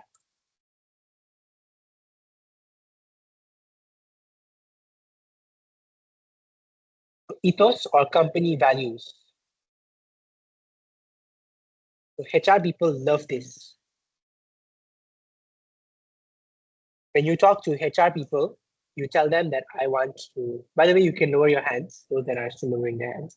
So those that are reading about the company ethos, the company's values, if you talk to HR about this thing, right, HR will think that you really research about the company and you really want to be in that company because you're so absorbed and involved with the company's values. Like you already know about it and you're reading and you're so motivated. So this is like a shortcut that you can really win any HR round by giving some points about, like, maybe you frame your project, like how did you align it? How did you try to apply their ethos in your project? How do you apply their company values in your project? How do you already look like their company person without actually being in the company yet? So this is like a real secret that people don't really share that easily. But I'm sharing it freely because I really believe in the success of my fellow alumni, University of Malaya students, fellow PEKOM members, because I really want to see people succeed. And I do like to believe I'm very generous in that sense. So let me go back to this. Okay. So then now let's say you pass the HR round, and then now you're going into the technical round. So technical round is more about you have to really sit on there and type code by yourself, the syntax and everything. Make sure you're ready to code things out. So you don't really have to be ready for that so fast. That's usually only when the technical round comes. But technical round is when you have to be good at that. And then finally is usually like, if it's a very good job, you will have like a leadership interview. And some interviews usually, like some places even have 7 interviews. Like BAT had like, I think 5 different rounds of interviews, and I got through all of them and got the job. Petronas had like 3. EY had 1 day. Rockwool had about 4 rounds. So all of this, I've beaten those interviews like nothing, because I really know the repeatable process, how to get in and how to get to good work in that company.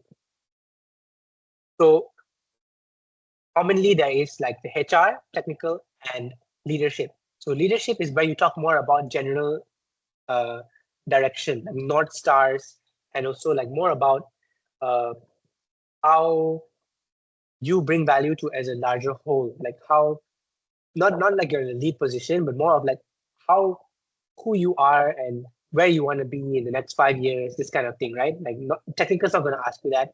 HR might ask you that. They might plan you for that if they really like you. But leadership round is more about that. Okay, so then when you get, so I've still not reached the point where I tell you about when you get the job. So when you get the job in the first 90 days, learn the domain, map the stakeholders, and deliver 1 quick win. So you need to show some result, right? So it's not just about getting the job, but also after the first 3 months, maybe your probation has finished, or first 6 months, at least halfway through your first 6 months of your probation, or in your internship, at least your first 3 months. I'm not really sure how your internships work in UM, but in my internship, there was 6 months internship. So you at least prove them that you've done something meaningful. And when you do that, then they will really value you. And you should go to them first, not let them come to you first. Be proactive. And then they will say that, okay, I know what to do with this person because they've done something meaningful. And know the difference between mentors and sponsors. So mentors are people that advise you. Some people will fall into the mentor role. Sponsors are more of people that don't really want to mentor you, but more of want to see your money, the ROI from you, that they are paying for your salary, right? Or they are paying for your allowance, or they are the ones that are people are questioning, like, what is this person doing for us, right? So that's a sponsor. Sometimes when you're lucky, you get someone that is a mentor and sponsor at the same time. If you're really lucky, you get a good manager or a good HR, a good lead in your project. The mentor and sponsor is one and the same, but that's quite rare. So you have to find people that are mentors in your job and find, you will definitely have someone who is your sponsor in your job. And track your achievements, metrics, and position, and positive feedback for performance. Reviews. So make sure you track everything. Everything is documented on email and everything is there. Corporate art is that always cover your own ass. People are not going to come and save you. You have to cover your own work. And your first job isn't your forever job. Focus on transferable skills. So this is the last point, I think. What I want to mention on this is that some people's first job is their forever job.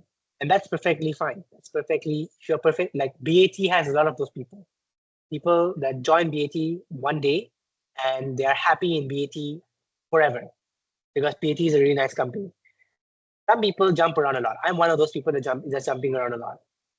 And those are both okay. Remember what I told you about having a GPS and you're trying to jump roughly solve some goals every day or some every year.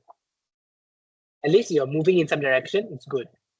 But you don't have to track your progress by what other people are doing. It's fine to have progress according to what you define, right? What is, end of the day, keyword is, are you happy? If you're not happy, something is wrong.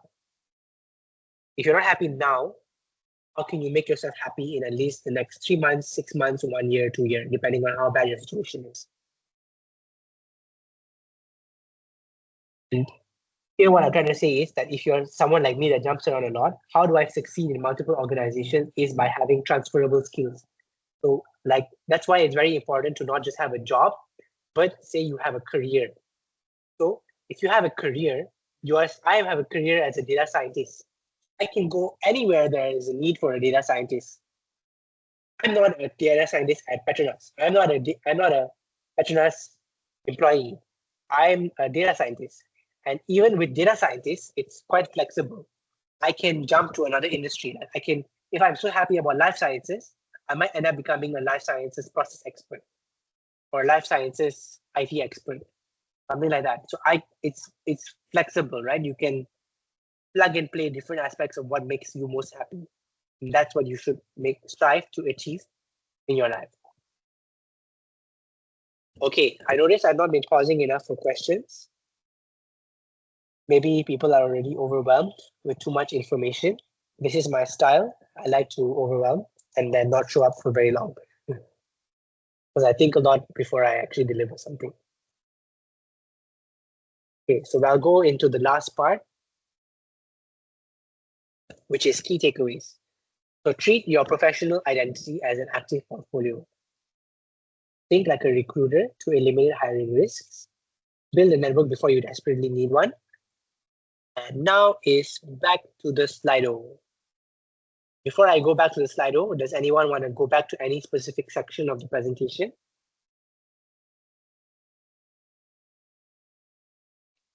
I wish PEKOM and I could have coordinated on some prize because I really want to appreciate you guys staying until the end.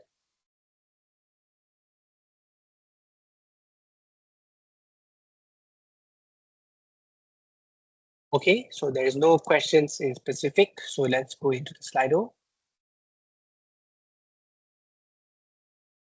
Let me see if I can figure that out.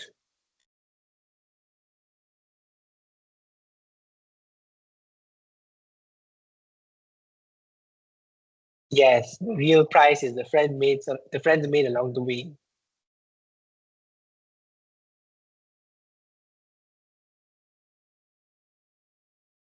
I think I need to start it again.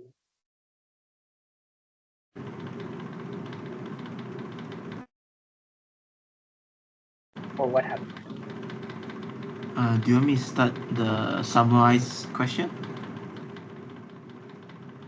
Something is weird with my screen.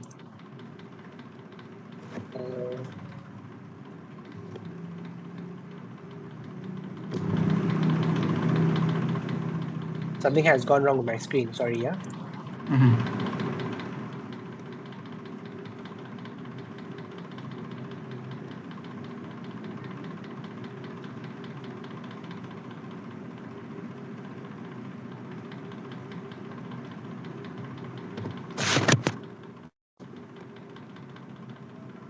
What did I click that this happened?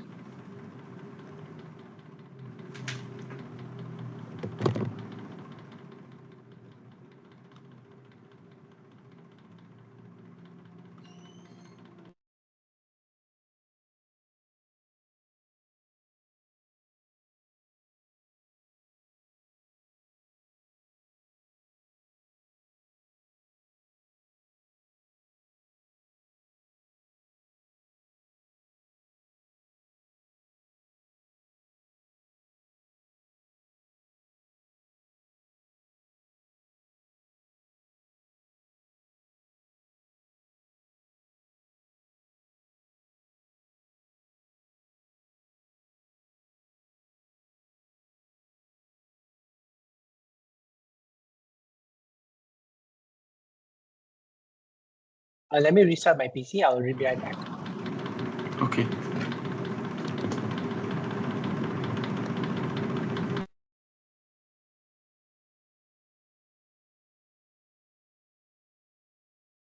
Hi everyone. Currently, Mr. Asas having some technical difficulties. I think for now we can you can think of your questions first, and then later I will just write in notepad like that, and then you paste it if you want to ask him more questions.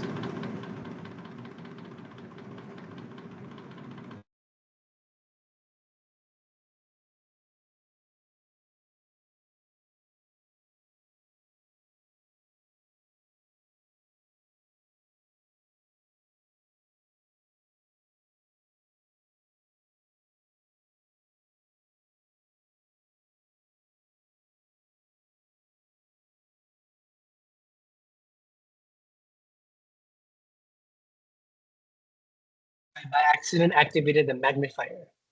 The magnifier was stuck on 300 and I couldn't get to it. Okay, never mind. Okay.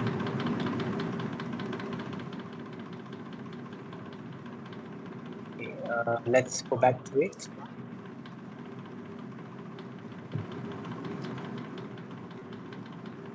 Okay, so let's please have you guys drop your toughest question in the chat. Sorry, no, we should be here. Okay, let's go into this. Summarize your biggest takeaway from tonight in one word. And I think one word might be a very less to capture what you took away from the session. So you could try maybe a sentence or 4 words at most.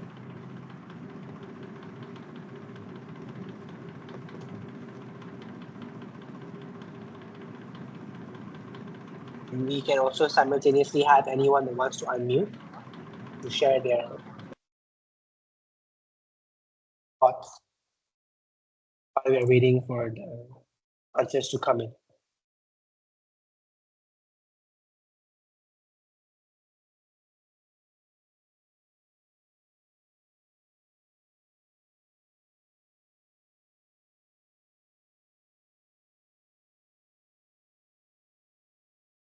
Maybe it was quite condensed and packed with information.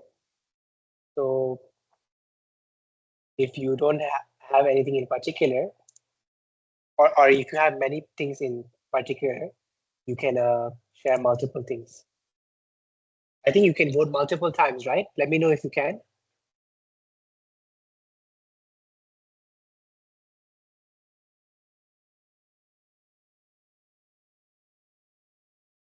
And this is a word cloud. So if you think you see something that you agree with, you can write that answer too. That will become more bigger.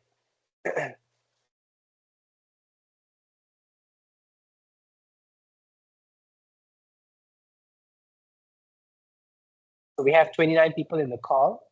It would be good if we can have at least 10 responses, or 15 if that's not too much to ask for. We're running short on time.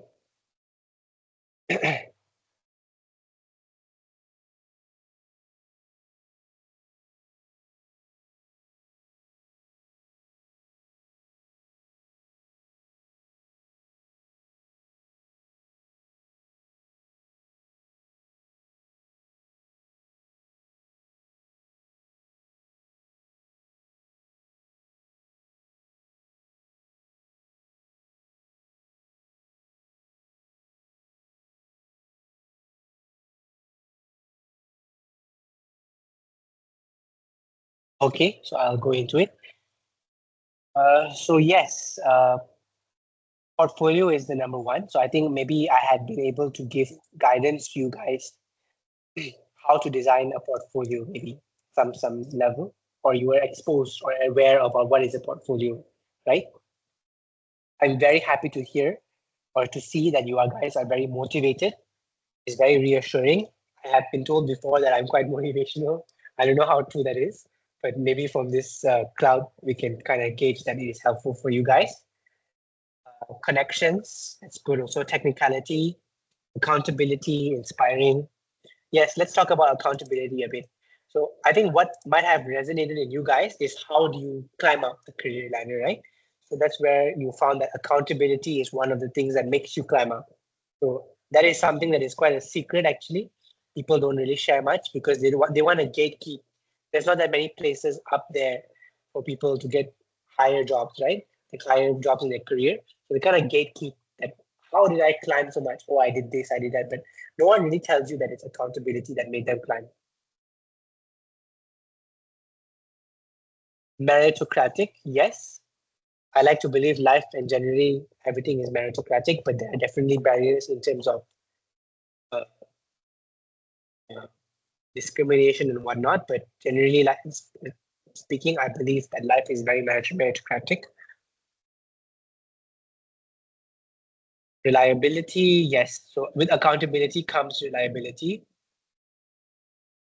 Okay, before I move on, anyone want to share any last thoughts on this word cloud? For about 30 seconds to give a chance to anyone to share.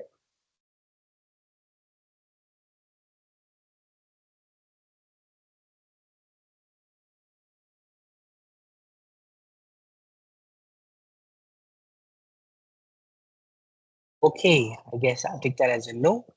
No thoughts. You are probably just thinking. Okay, last part for today. Let's drop our toughest questions about career and give me a go at it. I'll give my best try to answer it.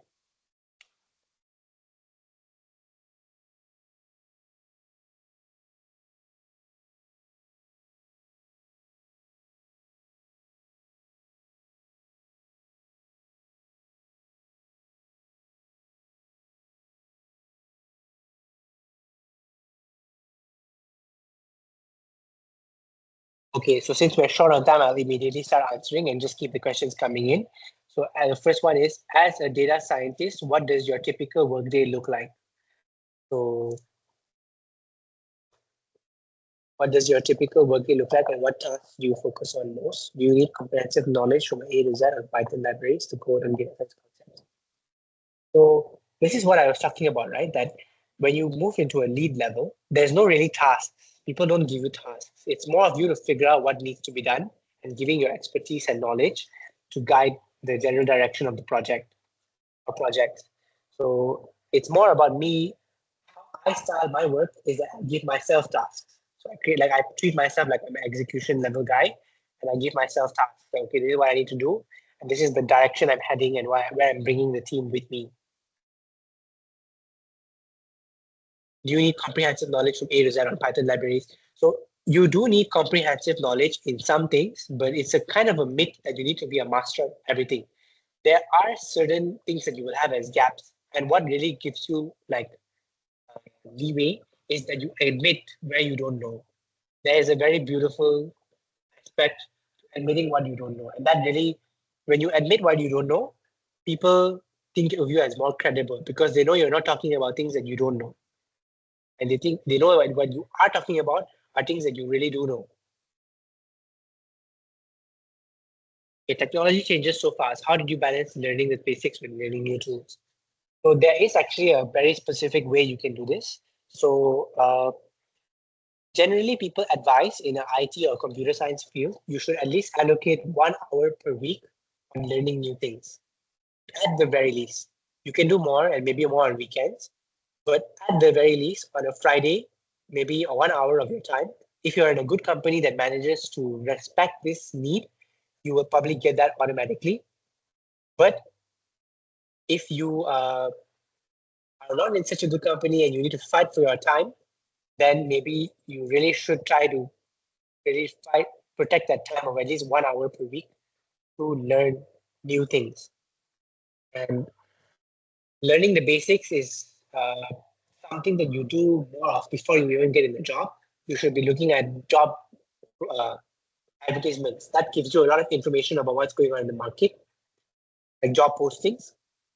That tells you what the industry wants, what people will hire you for, and you just go and start learning with Gemini or like with back in my day, I used to use YouTube a lot. Now I've switched to Gemini a lot more, and Gemini seems to be more personalized for me. That's why I actually learn with Gemini. But when you're learning with Gemini, be careful because Gemini tends to hallucinate and create things that don't really exist. So make sure every once in a while you check it. Hey Gemini, are you hallucinating? Or hey Gemini, is this really real? Something like that. Okay, I was applying for an MNC intern job, even though I cannot join the April intake. I still applied it because I really want to join the program. The HR replied that we will get back to me in the future. How do we increase the chance of coming back to me when they decide to open a July intake? Okay, so what I would advise you is that generally people ghost. Sadly enough, people in the industry ghost. There's a lot of ghosting going on. Like people, ghosting means that they say that they will get back to you or something, but they never come back, and they just like they become like a ghost star. Like you can't, you never. They just haunt you. They just live in your mind, but they don't actually exist anymore. So that's where it's important to not be so hard up about one job. It's especially early in your career that it's very easy to get like hung up about I really want this job, and it's like all your effort you put into that job. I really want it. I really want that company. But you should be try to be more flexible and try to like apply to a general thing. Like okay, at least if I get a job as something like in the general direction of what I want is good enough rather than like exact perfect dream job and first job is quite unlikely. IDT Global Graduate at BAT wasn't my dream job, but it was something good. It paid well. It had the chances to learn and earn at the same time. So I was happy with it. So I would advise you also to, if you are looking for something like that, try to apply to many and see what you get. End of the day, it's a numbers game. It's a probability. It's how many opportunities you have and you make use of. With the increase of white coding in projects, how can we ensure the projects we do can stand out and remain relevant in the industry? So you can't do that. You can't increase the. You can't stand out and remain relevant in. You can't ensure the projects you do can stand out and remain relevant because AI can do projects and you're kind of competing with AI also. What you can do is you can make a very strong case for you.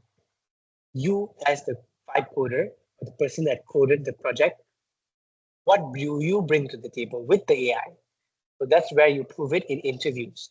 That's where you prove it by saying that when you are in the job, you show that you understand what the AI is doing. You communicate, you talk more about it. You show your ability to code it out and fix the syntax errors hands on. You show your quick handedness with the technology tools.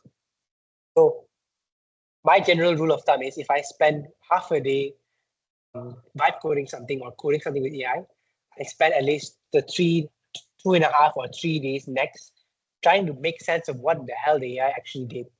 And that is admittedly a flaw of human mind. We cannot be as fast as AI, but we need to at least keep up with the AI to instill trust in what the AI has done. So it's not a matter of what projects you do, but more of how you understand those projects. Okay, I think we have 3 more questions. I'll cut off.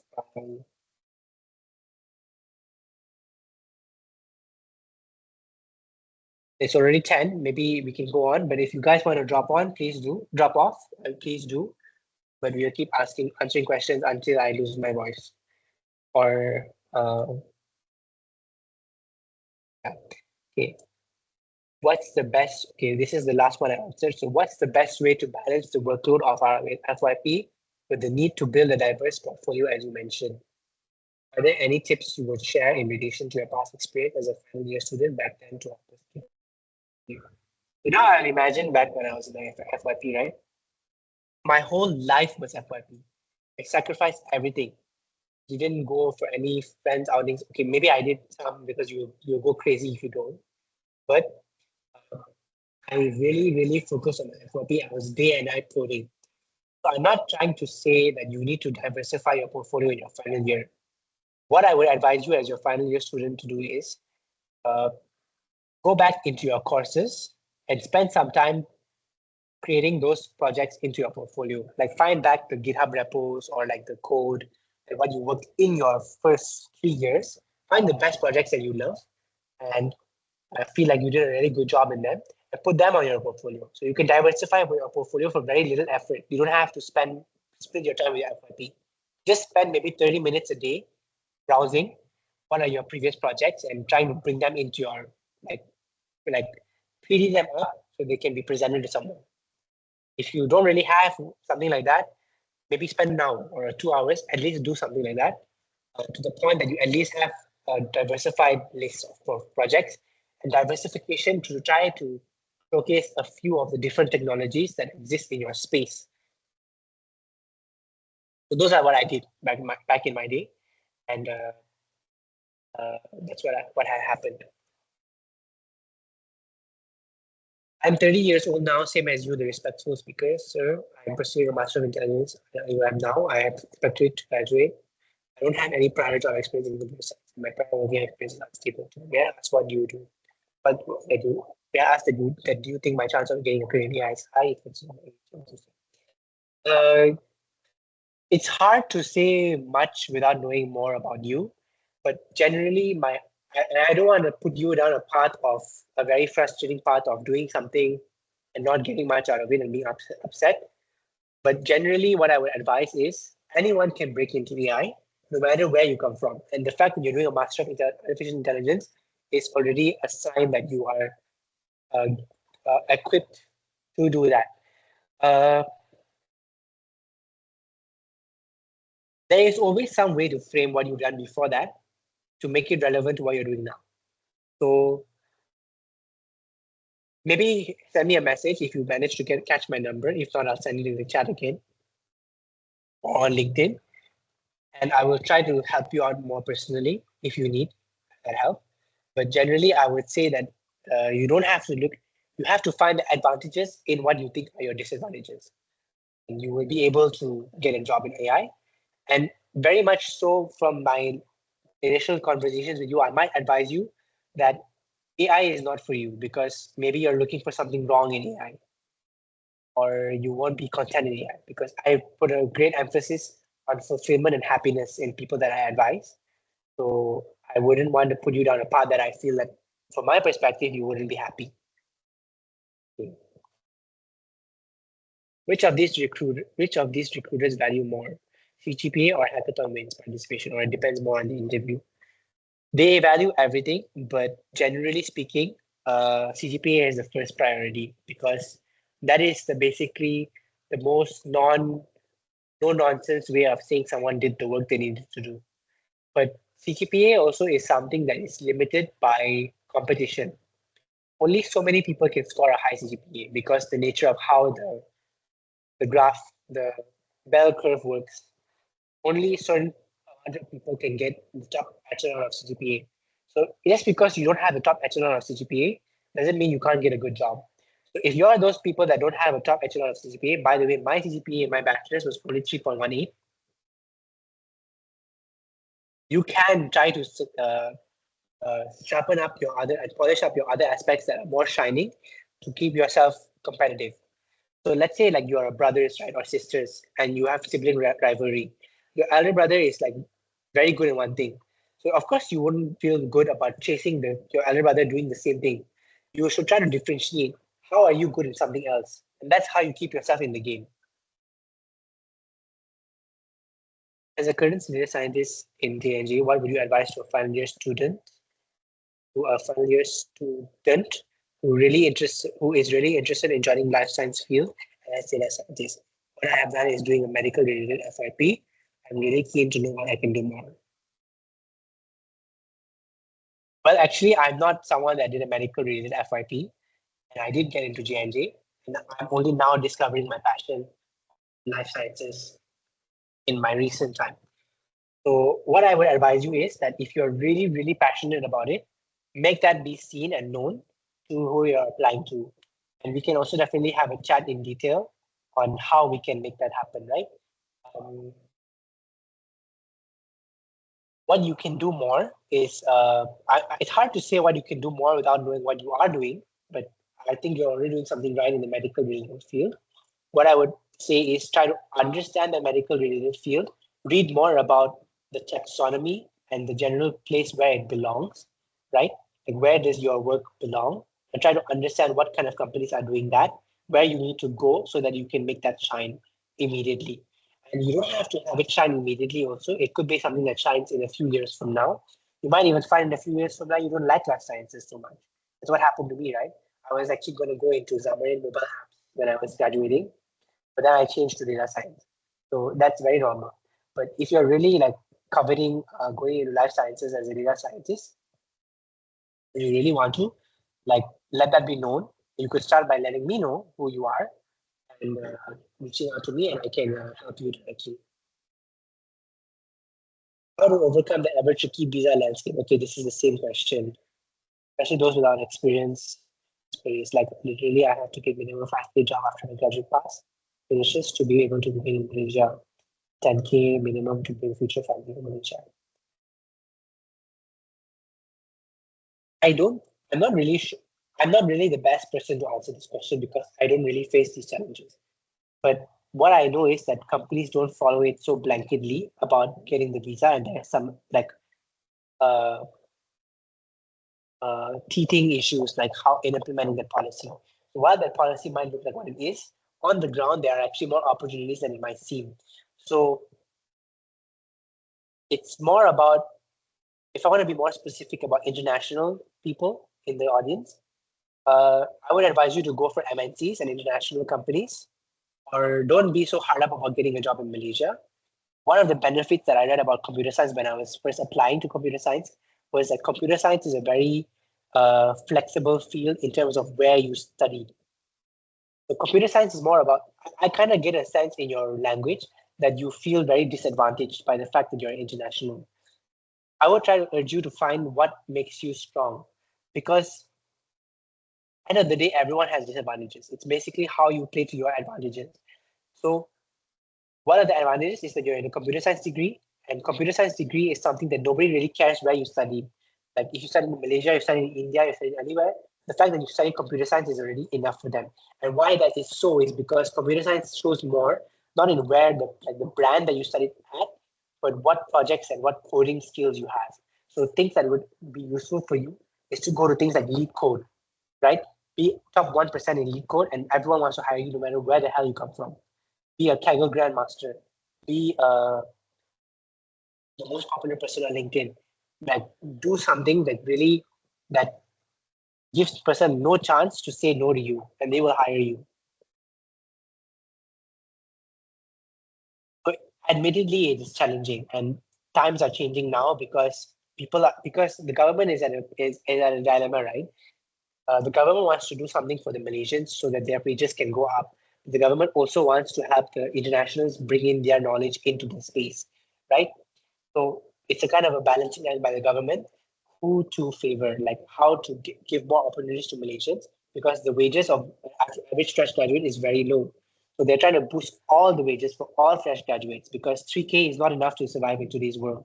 So they're basically saying that livable wages are basically like 7, 8K for a fresh graduate, but that's not the reality.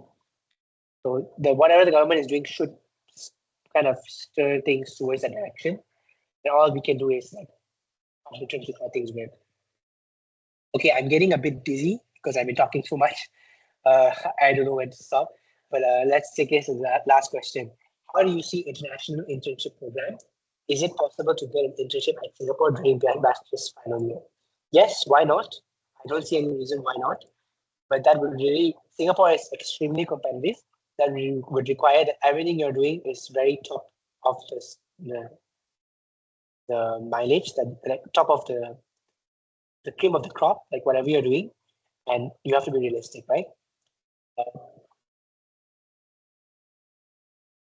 Maybe if it's really that much of a concern, right, for internationals, you can voice out to your university, like our university, that it's very difficult to get jobs. Maybe this is also something that you can join as an international community, that maybe come with data, right? Like how many students have graduated and how many have not really landed a job despite being international, right? So it's very helpful if you do that. Another thing I would want to advise is I've heard very good things about APU. So I'm not saying that you should switch to go and study APU, but I would at least advise that APU has a very good prospect for international students. So if you go to join at least hackathons in APU, or at least go and get involved with APU's activities, you would find yourself with a lot of opportunities. So don't be so hard up about like, I mean, UM, I only can study in UM, I can only go to UM. You have the whole Malaysia factor, right? So I would advise you to seek out opportunities and try to find something that works for you. So I think what I've heard, good things about APU for international students. It might be quite expensive to study there, but you don't have to study there to go for their hackathons or basically be involved with them. Yeah. Okay, so that's the last question for now. Thank you so much. I'll just have a look in the chat. There's a message by the organizer. I truly hope that you have enjoyed the session today and you have learned something more or less. And I hope that you appreciate, I appreciate that you are sticking here until the end. I see we're left with 22 people still standing strong. To you, I commend you and I wish you all the best. I pray for your success and may you succeed in your career and making computer science in the world. If you read my introduction in my LinkedIn, I truly believe in the goodness of the humankind and I really want to see the world do better. So I hope you're on my team, in team making the world a better place. So thank you.